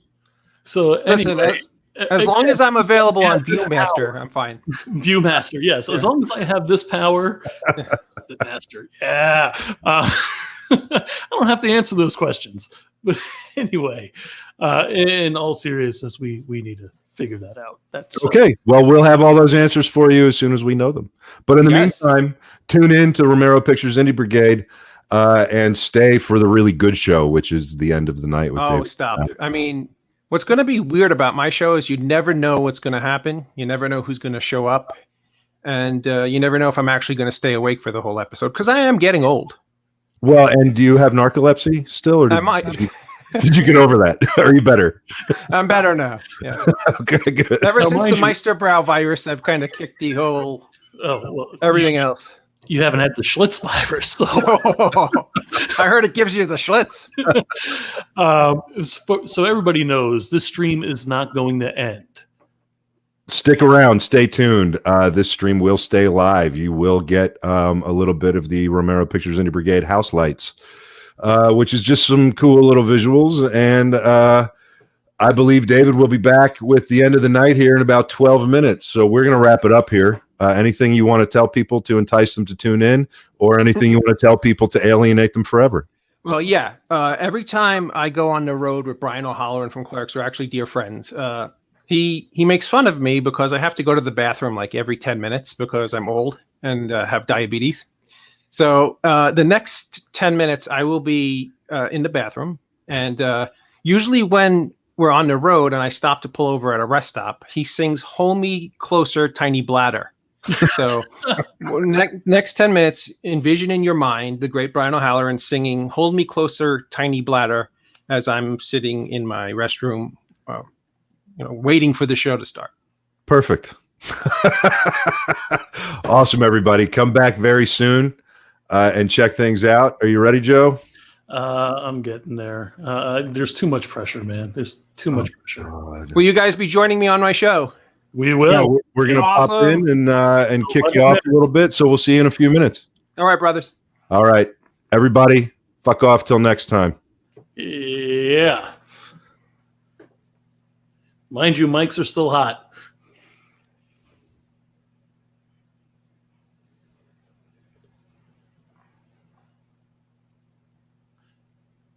So if you need to say anything, do it by IM. All right. I'm taking 5.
Goodness gracious.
Guess it would help if I unmuted everybody's mic. Hold on a second. I think I'm unmuted. I think you are too. I think George came in from a different camera. George. And he's muted though. George, your mic's muted. I even gave you a private message heads up I was going to be doing the shop talk. Oh, and I had all of 30 seconds to go do what I needed to do. You think I was checking messages? You got another thing coming. You want some fucking, I don't even know what I'm trying to say. Well, we're not here for us. No, we're not, are we? We're here for Mr. David Lee Madison. Everybody, welcome to the end of the night with David Lee Madison.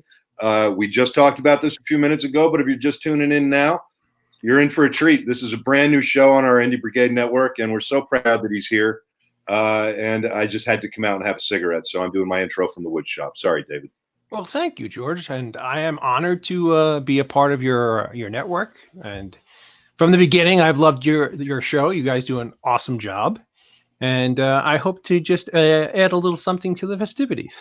I think you're going to add a lot, and I'm super excited about it. So I don't have much to say. I'm just going to sit here and watch. If you need me, I'll be here. If you want me to pop up, just say my name, and Joe will pop me up. I'm here in the wood shop, smoking cigarettes and drawing some plans up and watching your show.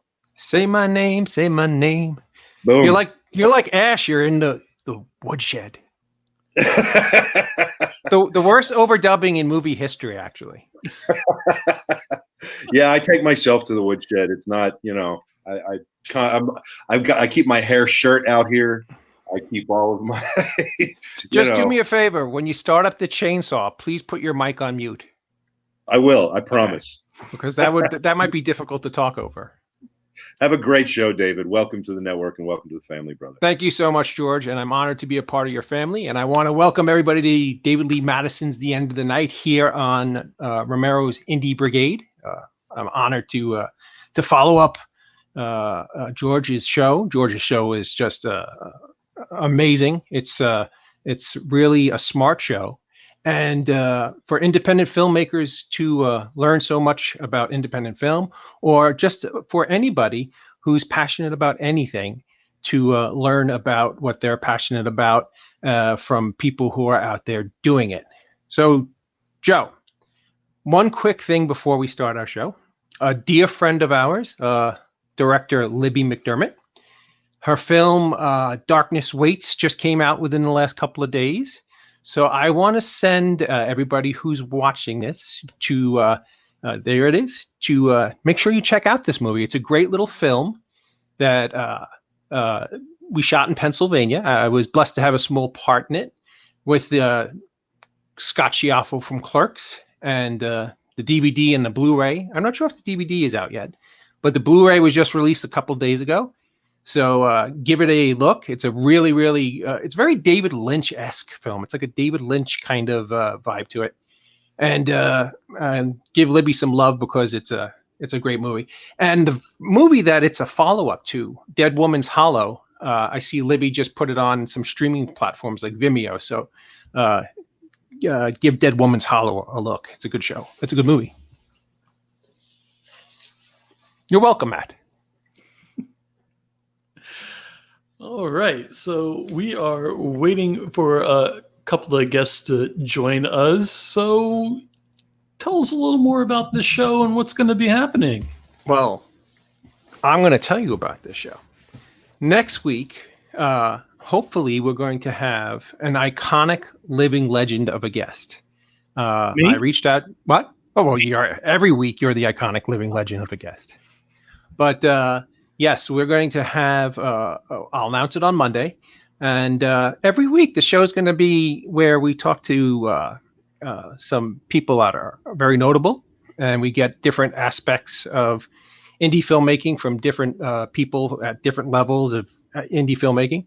We'll talk to writers. We'll talk to directors. We'll talk to actors. And It's just going to be everything that you love about indie filmmaking, and from actors and actresses that generally don't do talk shows like Kimmel or the well-known talk shows. We'll have them on here, and that's really going to be an outlet for us to see those. Sorry, I have a little bit of a frog in my throat. Yeah. It's an outlet to see those beloved actors that we love. Right on. So you were just on the other show. This is weird for me. A few moments ago. What'd you think of that show? Did you take anything away from that you may want to share? No, I mean, those guys were really smart. I was on, I'm having a brain fart because I just said it's Jimmy Starr. I was on Jimmy Starr's show probably 10 years ago when Mr. Hush came out. And Jimmy is such a smart guy, and he's had so many wonderful guests on his show. And he was very kind and generous to have us on when we had a small film. And we came on with Brad Lurie, who was in Mr. Hush, who was also Michael Myers in Halloween Resurrection. And the late Steve Dash, who was Mac in my film, but he was also known as Jason Voorhees in Friday the 13th Part 2. And Edward X. Young was on, who played Mr. Hush. And it was just a great show. And it was one of the very first times I got to do something like this. And Jimmy was very kind and very caring in the material.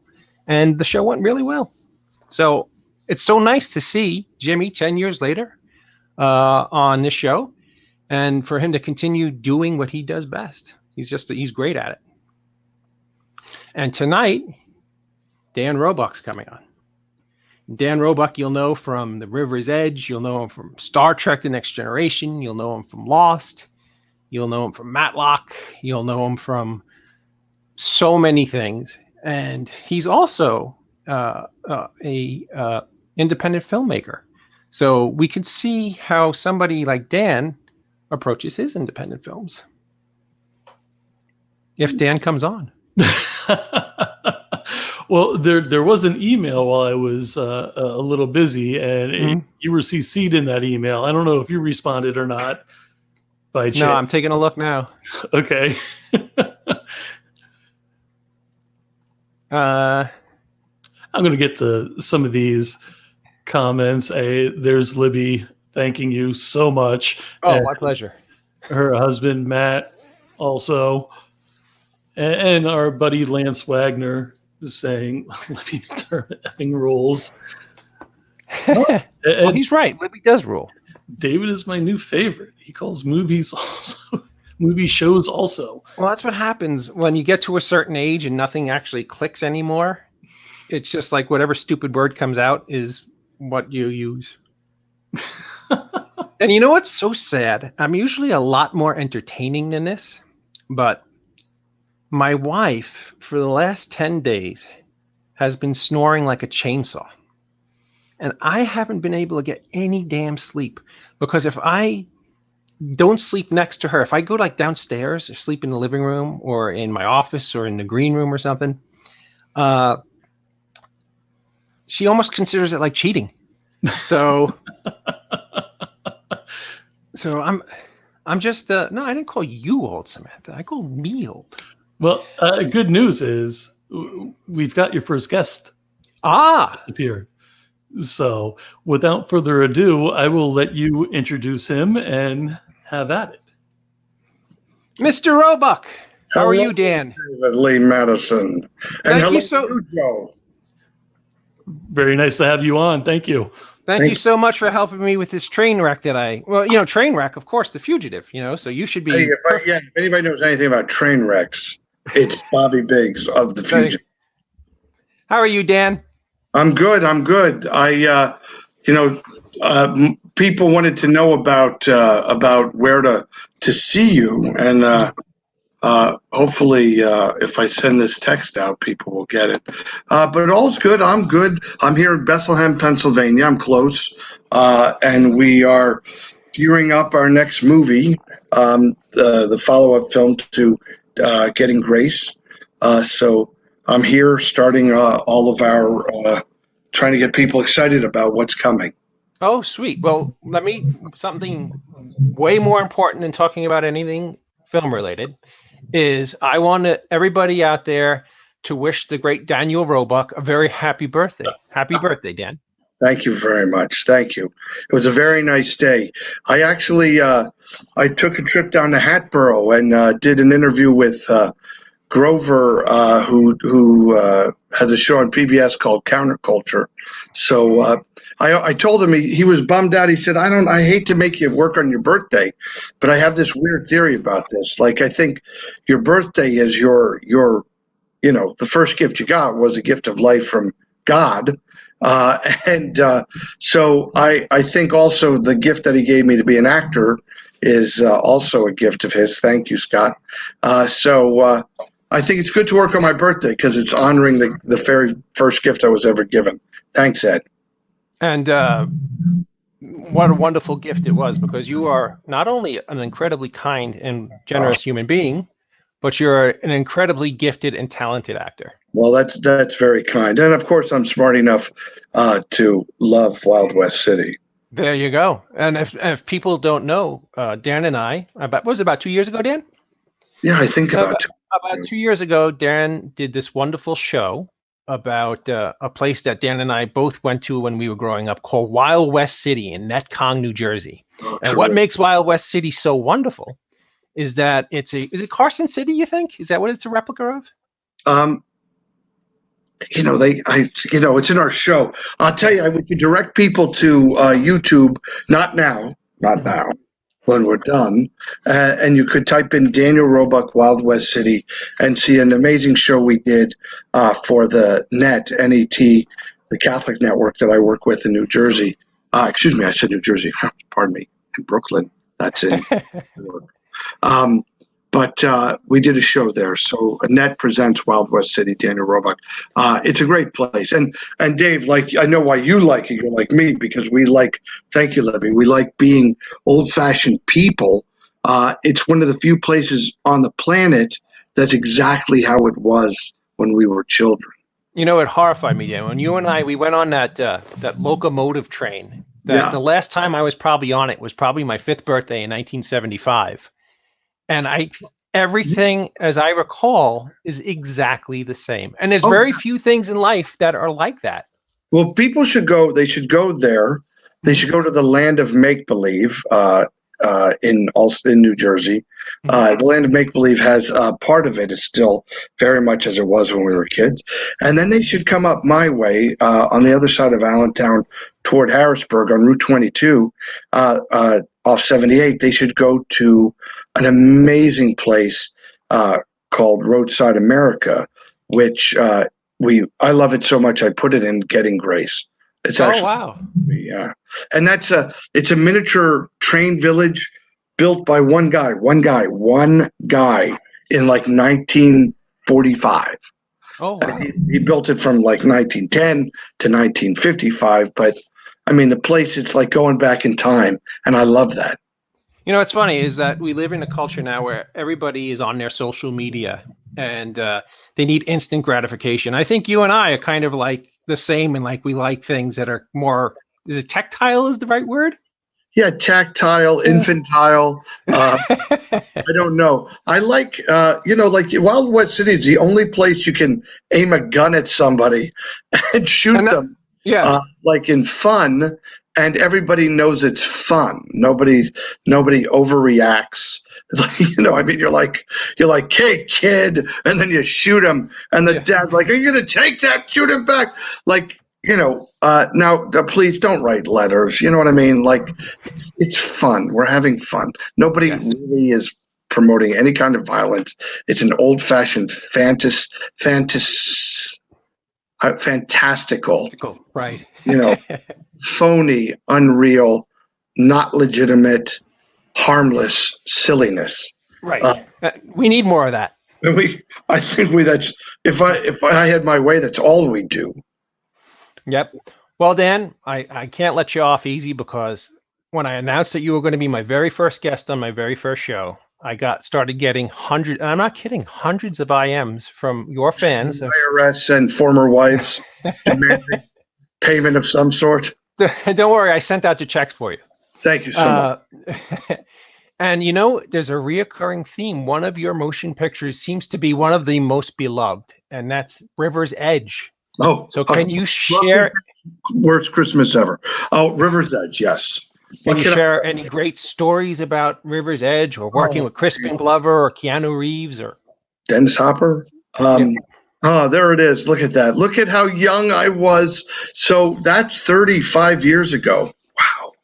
That's 35 years ago, man. I remember being in that car. I remember being with those actors so well, and Dennis Hopper. The thing about River's Edge is, I was in one movie before it, Cave Girl. And then I was in River's Edge. So, one would think that an actor of the caliber of actors who belong in movies like Cave Girl would generally make it into a movie like The River's Edge. But it was an extraordinary gift that Tim Hunter, the director, believed in me enough to let me play the part. I hope I held my own. Of course, Keanu, Keanu was new. I was new. Ione was new. The stars of the movie, the people that I admired were Crispin Glover, because I loved him in Back to the Future, and Roxana Zoll, because at that point she had already been nominated for an Emmy in the movie. And of course, Dennis Hopper. I mean, come on, hey, Dennis. Oh, Dennis Hopper was extraordinary. And the greatest thing is I mostly had him to myself. Like, people should think about this. If you watch the movie again, Crispin meets Dennis and Keanu meets Dennis and the kids bop Dennis on the head, but they would all leave. And it would be me and Dennis for weeks and weeks at the river or in the house up in Tahunga, California.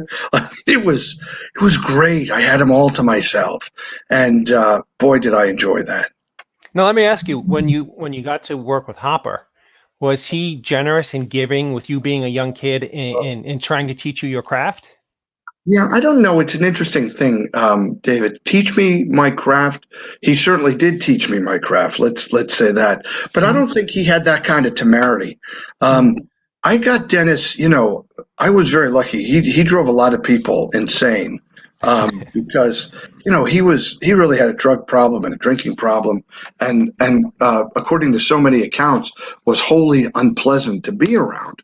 But I got sober Dennis Hopper, who drank Tab, and so I got this other guy. So he was very generous of spirit, and he laughed. We laughed a lot. We've unearthed some pictures of people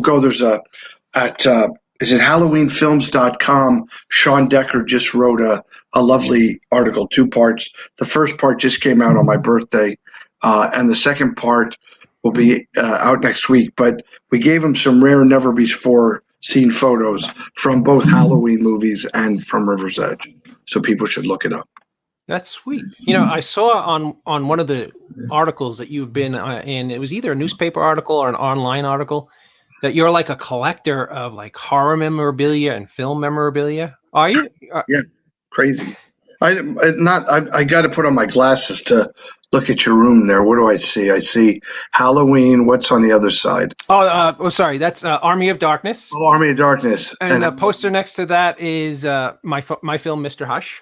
Oh, Mr. Hush, of course. Yeah. And I got Godzilla over my shoulder and Boba Fett. And I know you have some Star Wars news, which we'll cover later. So yeah. You know what? I wanted to show you something kind of cool. I think you'd like this. I just got this. Let me put isn't that something? This is my new life. I like to collect toys. Do you remember this one? Wait, hold on. Oh yeah, that's a Star Trek. That's a Star Trek. Yeah, it's a Star Trek like communicating panel. The Star Trek communication console. About that, pretty close. That was the bee's knees when we were kids, Dan. Yeah, that was from the Mego Star Trek days. Yes, and you would buy the two. You could play with that, not the Mego characters. That was for a kid. Right. Like you would have the 2 communicators, and then that would be like the base. So you'd be like Uhura, and your friends would be out in the field. Interesting, David. Is Uhura, is that your spirit animal? Is it? You're yes. not. Yeah. All right. No, there's nothing wrong with that. I'm not making any judgments. Uhura. Most of us wanted to be Kirk or Spock. A few friends want to be Scotty. I've never met a man who wanted to be Uhura. If you notice, I even have the ear thing in like Uhura. Yeah. I'm a little freaked out by it. I mean, we all do. I was going to try to hide these. All right. Enough about silliness. I wanted to ask you about The Fugitive. Yeah. What can you tell us about The Fugitive and working with Harrison Ford and honestly, look, I like to pretend that I'm a guy who's like a thespian. Oh, yes, I became an actor so that I could perform the greatest works ever written in the theater. I was not. I wanted to be like, I watched The Fugitive. If I could have thought I was going to be chasing Richard Kimball, my fugitive was David Jansen. If I thought I could be chasing the fugitive one day, I couldn't believe it. But that's true of my entire life. Everything that I've ended up doing, like imagine the kid sitting and watching Star Wars and then sitting on a set, 20 years later for, at the Hilton late at night hanging with Harrison Ford. I would have never believed it possible. But please don't sell yourself short, because you are a really good actor. You're an extraordinary actor. Well, that's nice. Thank you. But it's still, I know a lot of really extraordinary actors and not, that's nice. Thank you. That's nice to people to say. That's hinky, George, hinky. Like it's never lost on me that I end up in these places. I think that it's always a gift from God, but I did hold my own, I hope. But we had a great ensemble. We had Scotty Caldwell and Joey Pants and Tom Wood and of course Tommy Lee Jones. And I mean, we just had a lot of great actors in that movie. It was just great. So here's a fun story. So I don't know, somebody screwed up somewhere, something happened. And I was working on Matlock at the time, and that's good. So when you're working, you're not really concerned about the minutia of other deals. Thank you. So I was working on Matlock, and they cast me in The Fugitive, and they screwed something up. I don't know what happened. And then my agent had the wherewithal to say, "Well, all right. Well, we won't forget the money, but you got to put Dan in the same hotel Harrison Ford's in." So I spent about 2 months at the Four Seasons in Chicago. I mean, my God, like it was maybe one of the greatest hotels in the world, next to the historic Hotel Bethlehem in Bethlehem. There you go. And the hotel I'm in, the View Inn and Suites. But it's anyway, so that was all good. It was all a lark. I mean, it was Harrison Ford and Tommy Lee Jones, I mean, excuse me, it was great. Thank you. You're not out kissing babies and shaking hands, are you? Yeah, I'm not really. Look, I think I hate to date the show. I mean, maybe won't the joke be on me if I get it? But I think there's a lot of Sturm und Drang over this virus that seems to be no different than any other virus that's ever been here. I don't know what is freaking people out. I don't understand. It's a slow news cycle. So something. Yeah. I don't. It seems like it shouldn't be. There's a lot going on in the world, but. I don't know. I see all of this. I don't want to ever be like a guy who thinks, what is, there's a conspiracy, but are they trying to shock the stock market? I don't know what's going on. Luckily, as an actor, I've never had enough money to invest. There you go. Another movie that I'm as an independent filmmaker, this with Mr. Hush, there's no money to invest. Oh, absolutely. Absolutely. That's why I have no internal organs anymore. I sold them all. Oh yeah. It's funny. I was surprised because I tried to sell your kidneys. They said there was already a lien on them. when you found out. It was disappointing to me. I thought, I needed a Steadicam for 3 days, and I thought Dave Madison's kidneys are available. Bubba Hotep, and Rob Zombie. Thank you, Scott, for reminding us. By the way, Dan, that is the great Scott Schiaffo of Clerks fame saying hello to you. Oh, hi, Scott. Look at this. I got this for my birthday from my friend John Lamanna. Look, I can't. So this is Ian Fetterman is a pumpkin carver here in the Lehigh Valley, Pennsylvania. Why am I like mentally handicapped? I can't turn it down. So that's a pumpkin of me from Halloween 2 that Ian sculpted. You can find him online. Maybe somebody smarter than me could put that up, make sure I got his name right. He's a great pumpkin carver. He did Dr. Shocker for me, and this was a gift I got for my birthday the other day. I don't know. That's cool. And a great segue to ask you what it was like to work with Rob Zombie on the Halloween films. Every time I work with Rob is an extraordinary gift. Even when I work for a day, we have so much fun. We laugh. The Halloween films were great. I was on the first one a few days and then they cut me out. And then I was on the other one for a while and even longer because, they killed me and then they had to kill me differently because Tyler Maine wasn't wearing the mask the first time they killed me.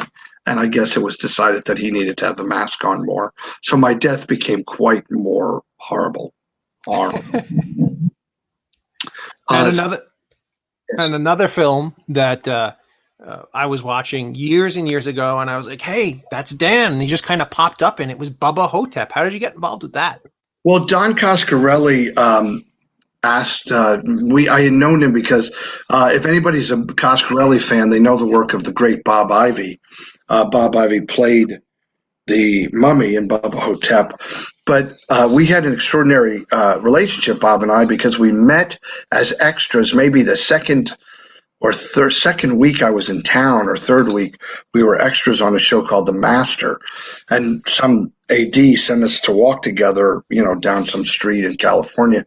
And, we both laughed back then. I'd say, what are you here to do? And he was like, I want to be a stunt man. And I thought, God, this guy, I'm sure he's going to be a stunt man. And I was like, I want to be an actor. And I'm sure he was like, this moron thinks he's going to be an actor. So Bob, we knew each other well, and he's doubled me in so many movies. He doesn't do stunts anymore. But I met Don Coscarelli through him, and then have, once I was lucky enough to be in Bubba Hotep, I think I have a very unique role in John Dies in the End, and I get killed by the Sphere and Phantasm Ravager. Like you guys who are listening, and ladies, imagine that, as a kid, I'm at the Boyd Theater watching Halloween, and then 28 years later, I'm being killed by Michael Myers. I'm watching Phantasm at probably the Eric Theater or the Colonial in Allentown, and 20 years later I'm being killed by the Sphere. It's just weird. It's just a very crazy, odd experience. So it's good that I'm an actor, because I don't know how else anybody could live their life in a circle constantly. Dan, the thing that did your headphones plug out? Because I'm getting a bad reverb. Sorry, how's that? Any better? Yeah, much better. Thank you. Sorry about that. I apologize. I hope, was that bad for a while? I apologize. Just only when I spoke to you. No big deal. I have a very similar story. I was driving down with my family. We go to Disney every August, my wife and my small daughter. And we were going through Fayetteville, North Carolina at 11:30 at night. And I had a problem with my brakes. So I had to pull over. And when I pulled over, we stopped at a hotel, and I made sure my wife and daughter were in bed safely. And I was all wired from driving and from having the car problem. So I walked into a Walmart Supercenter, which was in the same parking lot as the hotel. Okay. And it had to be probably about 2:00 in the morning at this point. And the guys were setting up the end cap for my film, Mr. Hush. Oh, that's crazy. And it was that moment that I realized I had made something that was escaping Milford, Pennsylvania. And I was like, that meant more to me than any other part of it. And those are the things that you were there, that you stumbled in. Now I wrote a term the other day. That's a POG, a proof of God. Mm-hmm. like all of your anxiety and your anger and your concerns about your family, but really you were all of it was about putting you right At there. that place at that time. Yeah, I never really thought of it that way, but Yeah, that's you've really got wonderful. well, it's easy to think that we're the architects of our own fate. And I spent a great deal of time trying to entice actors to think that 4 people in a room don't get to change their destiny. Like their destiny is, and they can earn it or not earn it. If they don't earn it, they don't get it, or they get a different version of it. But I think that's an extraordinary. You can't. That can't just happen.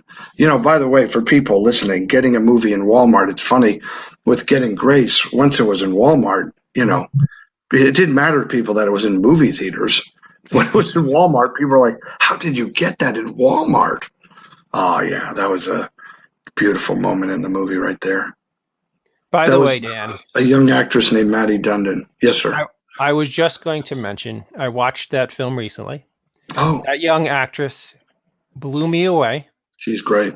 And the fact that you shot that, down in Bethlehem, Allentown, am I correct? Down in Yeah, it was in Bethlehem and Allentown, yeah, and Easton. And it's a small indie film. Is that fair to say? Yes, extraordinarily fair to say. Yeah. And Dan, that was just a great movie, and it's something that I hope a lot of people seek out, because we know Dan Roebuck from big giant motion pictures. But Dan, you directed that film, right? Yeah, I co-wrote it. I co-wrote it with a talented fellow named Jeff Lewis. I produced it with my wife and some other great people, and directed it and starred in it. And I mean, that may sound like I was overreaching, but really, it was. It cost a lot less money to do everything myself. I didn't have to pay anybody. Although I did fire myself one day. Thank God I also was the producer. So I talked the director into hiring the actor back. At a reduced rate, by the way. Oh, there you go. Thank you for saying that. And we're here now. If people are curious to know, let's talk about this a while, because I know you probably have other guests, but if people go, they can always find Getting Grace at gettinggracethemovie.com. They can buy it, or they can get it at Amazon, or Amazon Prime, or it's on Hulu now. So they can just, if they have Hulu, they can go. If their neighbor has it, maybe they can get the code, and watch it so the neighbors don't know. But watch it and enjoy it. But I'm back in the Lehigh Valley now, prepping a movie called The Hail Mary. And to make this movie, I'm doing something that's, I don't know that anybody really does this. We're starting a not-for-profit, and we're going to make a movie as a not-for-profit. And say there's a miracle, and there is profit, then we'll roll it into another movie. Oh, wow, that's awesome. And please understand, I'm only about 40 minutes north of you. If I can ever assist you in any way, thank you. Reach out to me, because I would love to work with you. Because Getting Grace deeply touched me. It was a great thank film. you, David. And your sensibilities as both a director in blocking and pacing and all those things that actually make up a good film, you're really, really good at and super talented at. So. Thank you. Well, I will tell you that, my film school I watch films constantly and always have. And sometimes I'm surprised when people make an independent movie and it seems as if they've never seen a movie. The actors are in the wrong place, right? The pacing's terrible. If an actor's bad, they don't cut them out. They leave them in thinking, well, maybe they'll get better. And they don't.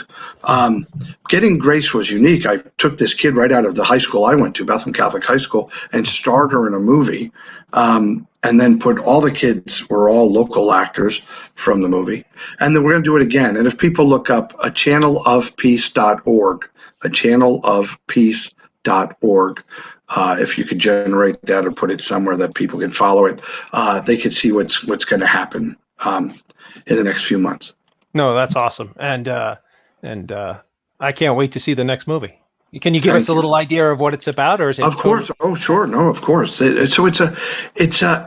this is ironic because beginning this weekend, it's Catholic Sisters Week here in the United States. Starting tomorrow, oh, you like that? Thanks, Libby. Let's do that. Let's start getting that out there. But remember, I said it first. So the Hail Mary is about a very funny nun, a nun with a sense of humor and a sense of purpose. And she finds this guy, this loner, who is desperately in need of redemption. So she cons him into creating a football team for her all-boys Catholic school. Oh, sweet. A comedy.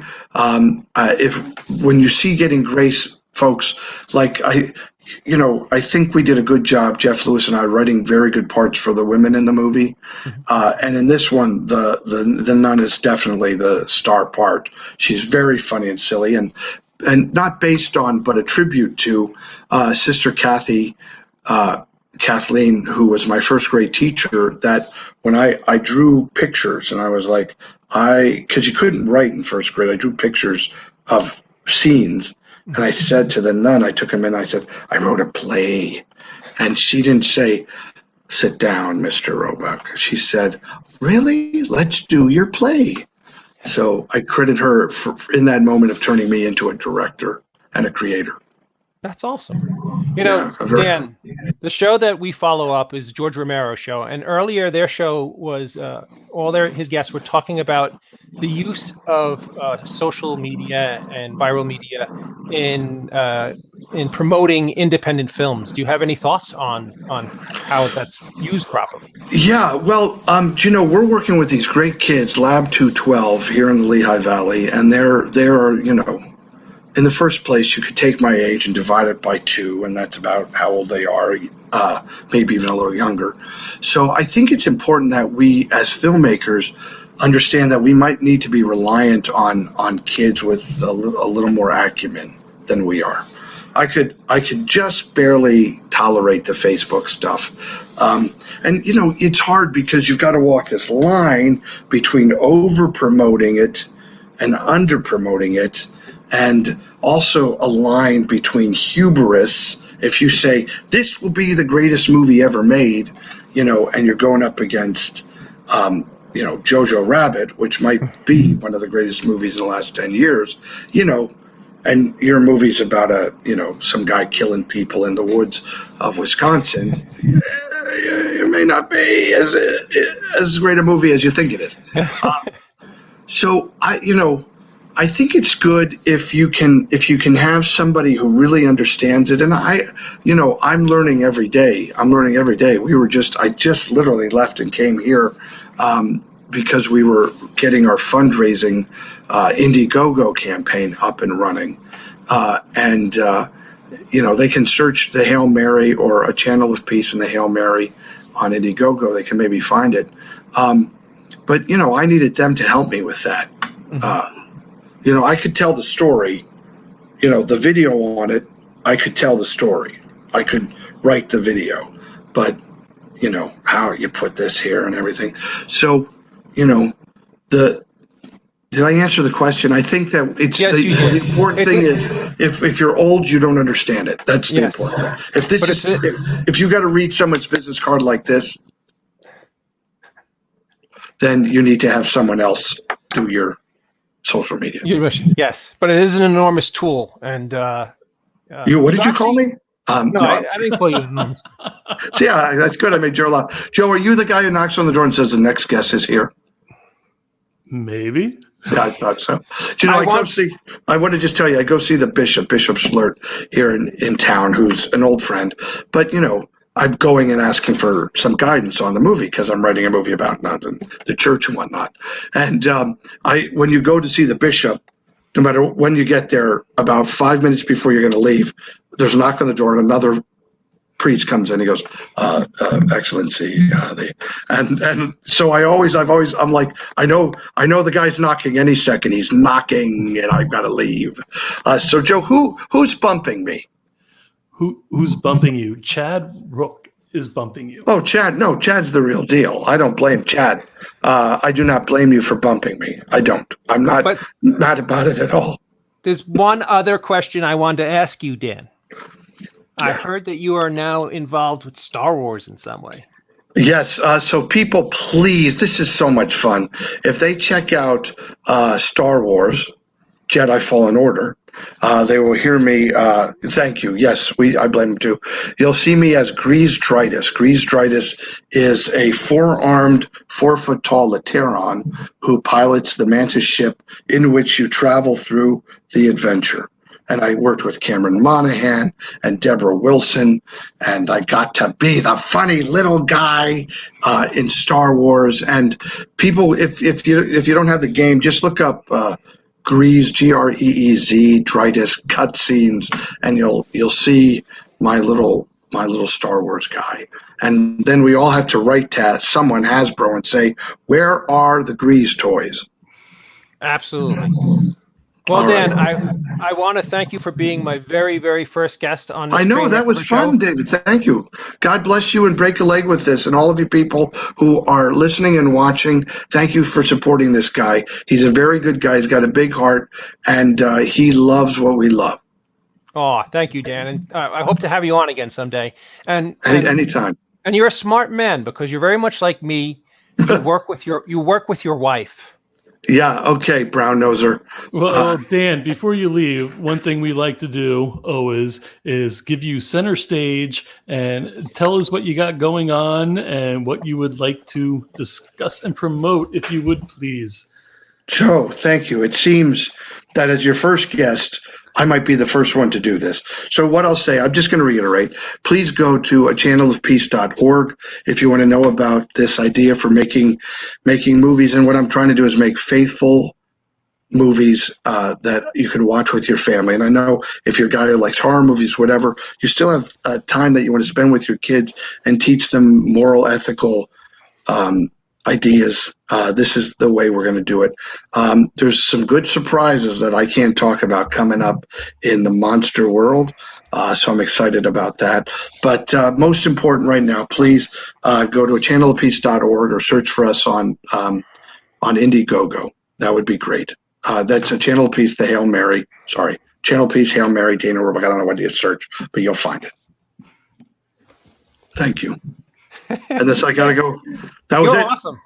All right. God bless everybody. You know what's scary, Dan? You were on for over a half hour, and it seemed like 5 minutes.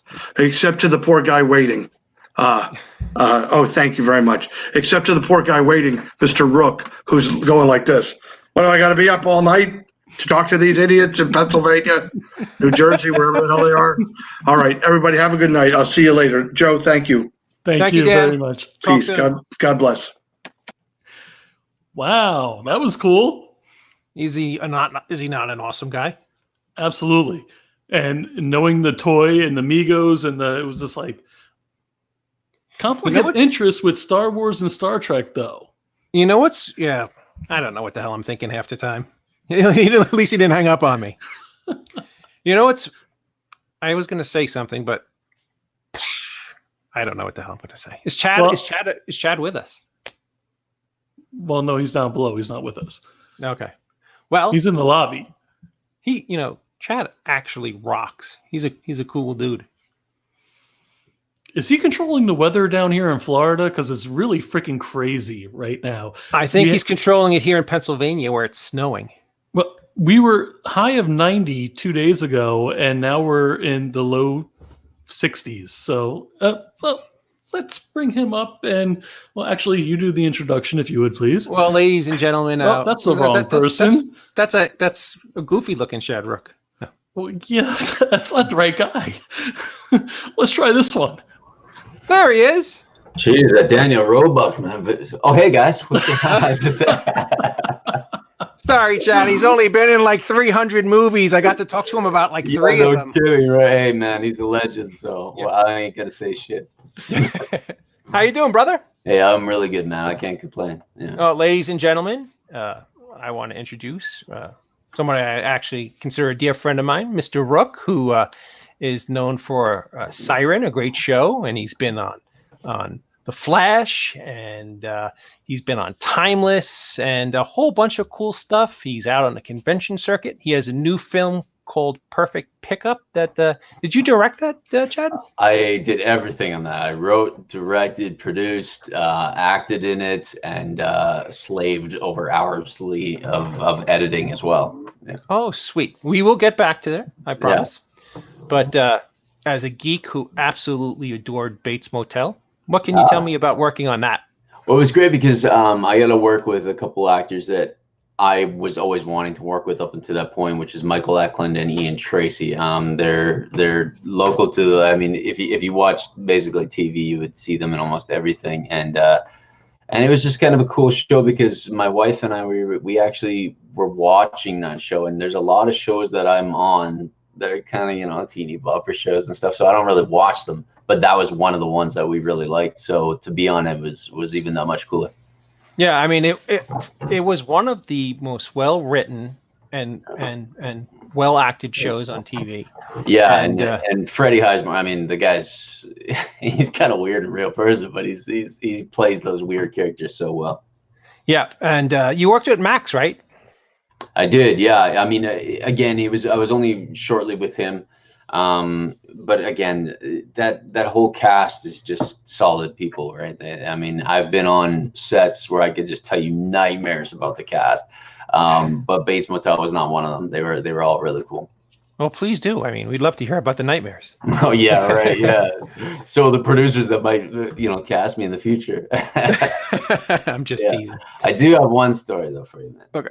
Yeah, I'm not an advocate for producers. I'm not against producers, anything, but I was on a show one time and I was a recurring throughout the whole series. Okay. I was on a lot of episodes.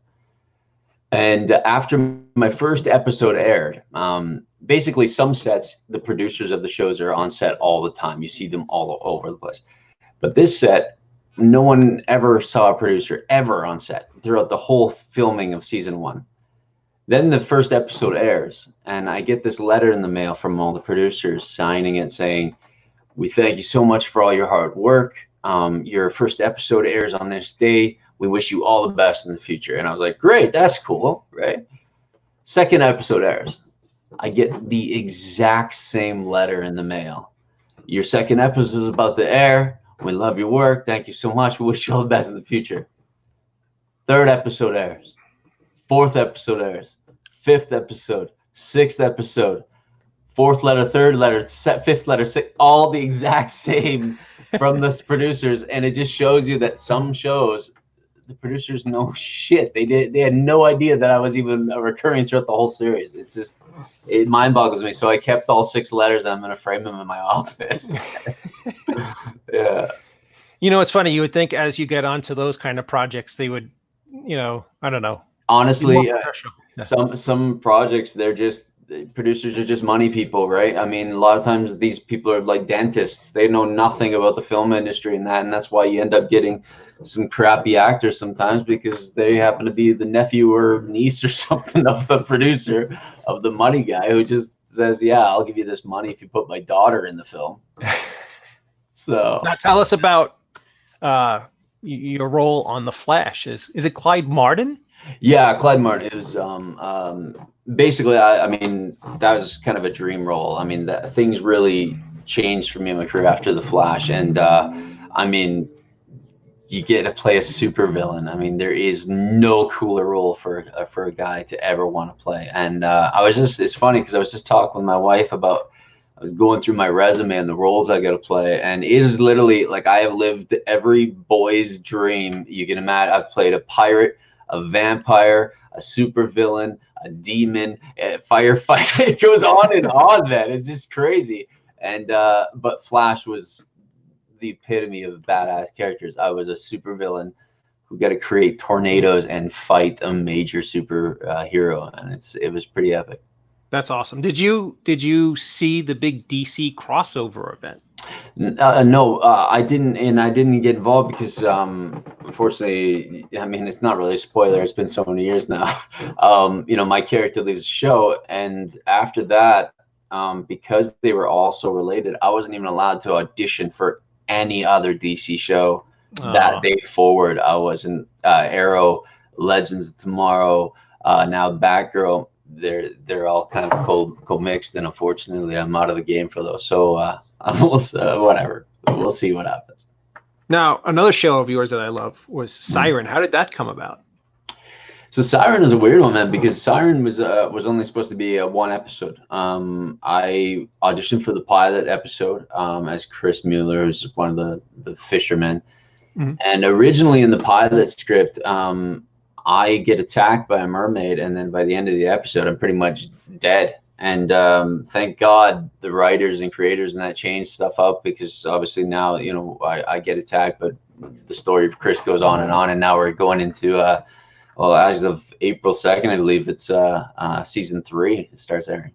Awesome. I mean, Yeah. that show, the production values on that show are astonishing. I mean, it looks like, you know, a major motion picture. It's crazy. I mean, you have directors that have been in this game forever. I mean, people like Nick Copus or anyone. I mean, that have done the game for so long and have done so many shows and movies. So it is like a feature film. And not only that, it's the best set I've ever been on. Everyone is such, like, they're all friends behind the scenes and on the set, and that never happens. And not just cast and crew or cast, but like crew members are all friends of the cast, and it's really family kind of a feel to it. Now we're going to put you on the spot because it's Go all ahead, your brother. work. Yeah. Lay it on us. Tell us about The Perfect Pickup.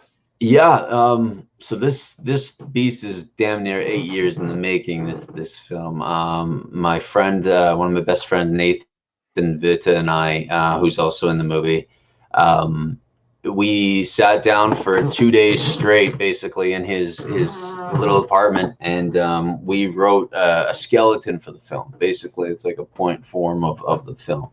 And then I took that and I wrote a screenplay, and for years for about a year and a half, 2 years, we're trying to figure out how to get money, because that's the hardest thing as independent filmmakers, is how do you get funded. And we didn't know, so we couldn't get grants at the time. We didn't have built up resumes and stuff, so we weren't getting grants offered to us or anything. And one day I had a script, and we decided to film kind of a trailer as if the movie was made, just to show people what we could do as directors and producers if we had the funds. So we showed a little video snippet of what the movie would be about and what it would look like. And I went to one of my wife's friend's house one day. She was selling a painting, right? And I needed to carry the painting. And this is how funny this world is, man. You can seek for it as much as you want. You'll never find it sometimes.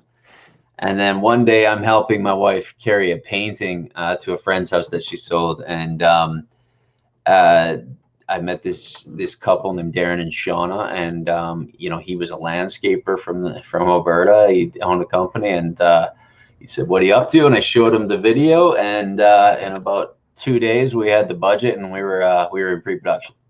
That is awesome. That's crazy, right? Let me ask you something. If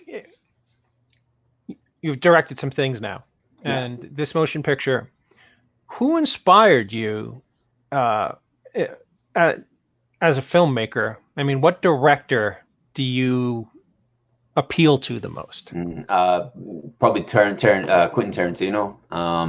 I mean, everything from Dusk Till Dawn days till now. I mean, you know, his dialogue is so good that he writes, and I just love his shots in his films, and he doesn't give a crap. He just does his own style, and you know you're watching a Tarantino film, whether it's gory as hell or the dialogue is just brilliant, and the twists and turns that he ends up putting in there. So he's a really cool guy. So when we watch The Perfect Pickup, are we going to see hints of Tarantino in there? Well, see, it was funny because I was always raised with horror, the genre of horror. I loved it. My mom was the type of person, she wouldn't sit us down for bedtime stories. She would sit us down in the living room and watch Exorcist. It was messed up, but it was awesome. And that and comedy were always my two genres. I'm not a Tarantino guy. I don't do drama. I don't do thrillers or anything, but I love comedy and I love horror. And so when I wrote Perfect Pickup, it was definitely in the comedy genre. And in a way, I think dialogue is one of the most important things in a film. So when you're writing a comedy, you almost got to be unbiased and step away from it a little bit, let other people play with the dialogue to make it their own and to make it real. Well, I'm sure you've heard this a bazillion times, but you are an extremely talented actor. I watch Thanks, man. almost everything you've done. I'm a big fan. Thanks, I can't wait to see your movie. Where can our folks? It's crazy. It's crazy. I can finally say this, but it's distributed at almost everywhere now. You can get it at Amazon Prime, on Hulu. You can get it at Walmart, Target, Barnes and Noble. It's all over the place, man. Best thing is just maybe go to my Facebook page and you'll see all the ads and promos there. It's just a rock star to be able to say we actually distribute it and this thing is available for people to see. And where can people find you? Oh man, just Google Canadian prison mates and I'll. There you go. You're the first one who comes up. I am everywhere. All social media is just under @ChatRook. And April 2nd, season 3 of Siren starts, and as of May 20th, the final season of The 100 comes out, and I got a really cool character coming out, and I'm looking forward to sharing that one with you guys. Sweet. What network is Siren on? Siren is on Freeform. Freeform. Okay.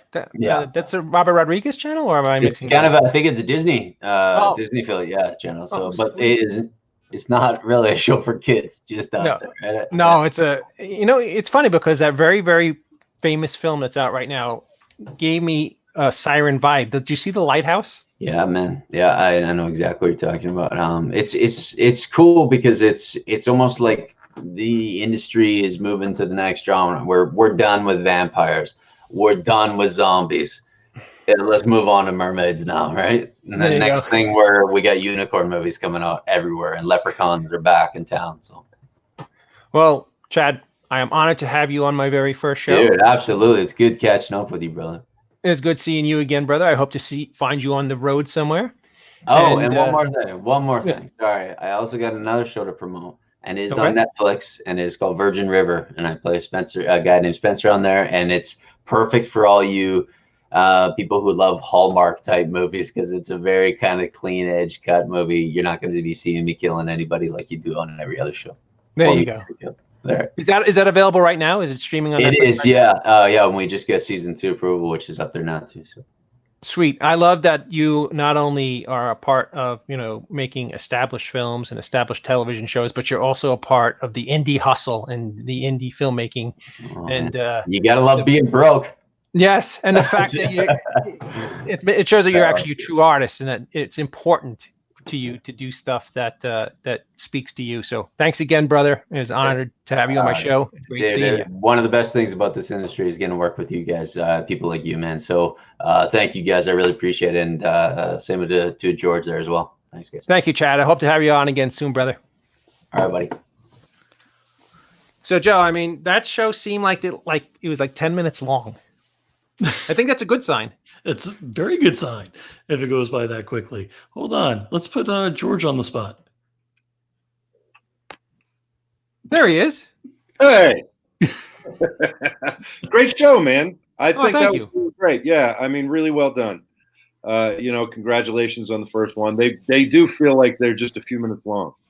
That's what's crazy about this whole thing, And I hope that it feels that way for everybody, not just me.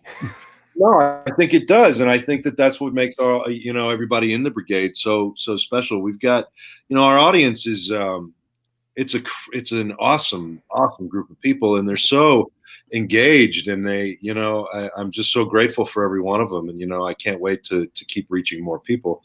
And I think you just had a phenomenal first show, man. Well, thank you, and I promised to everybody who watched it tonight that next week I will be awake for the show.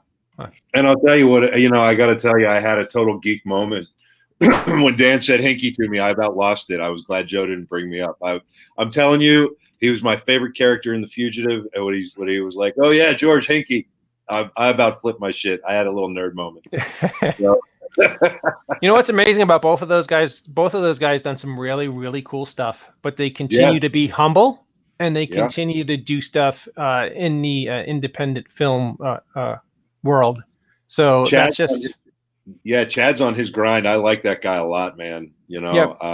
I hope that they'll both stick around the Indie Brigade. No, absolutely. They're great guys and champion it, and be part of it, man. It's great to have so many different types of people with so many different backgrounds and skill sets and experience in this business just coming and joining in. So thank you so much for doing this and being a part of it, man. I'm just honored to be doing this. I'm honored to be part of your lovely network and everything you guys do. I'm just want to be part of the team, be one of the boys. And You are? Next week. Wait a minute. Before you do next week, this is when we get to kick George out and you get to do what you want to discuss. I don't want to kick George out. I love George. Yeah. He looks like an evil Star Wars villain. Like one of those guys at the bar. Hit it. So next week we'll be back, and hopefully we'll stay on the rails this time. And I have calls out to some really, really amazing, iconic people who can teach us a lot about filmmaking and about life itself.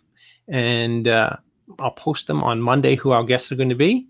And that's pretty much all the schmuck has to say for tonight. Oh, you were referring to yourself. Okay. No. Yeah. I love Joe. I don't think you're a schmuck. I appreciate that. Well, do you have, I don't know, George has an out phrase or whatever. Do you have one of those? Remember, no man is a failure who has friends. See you.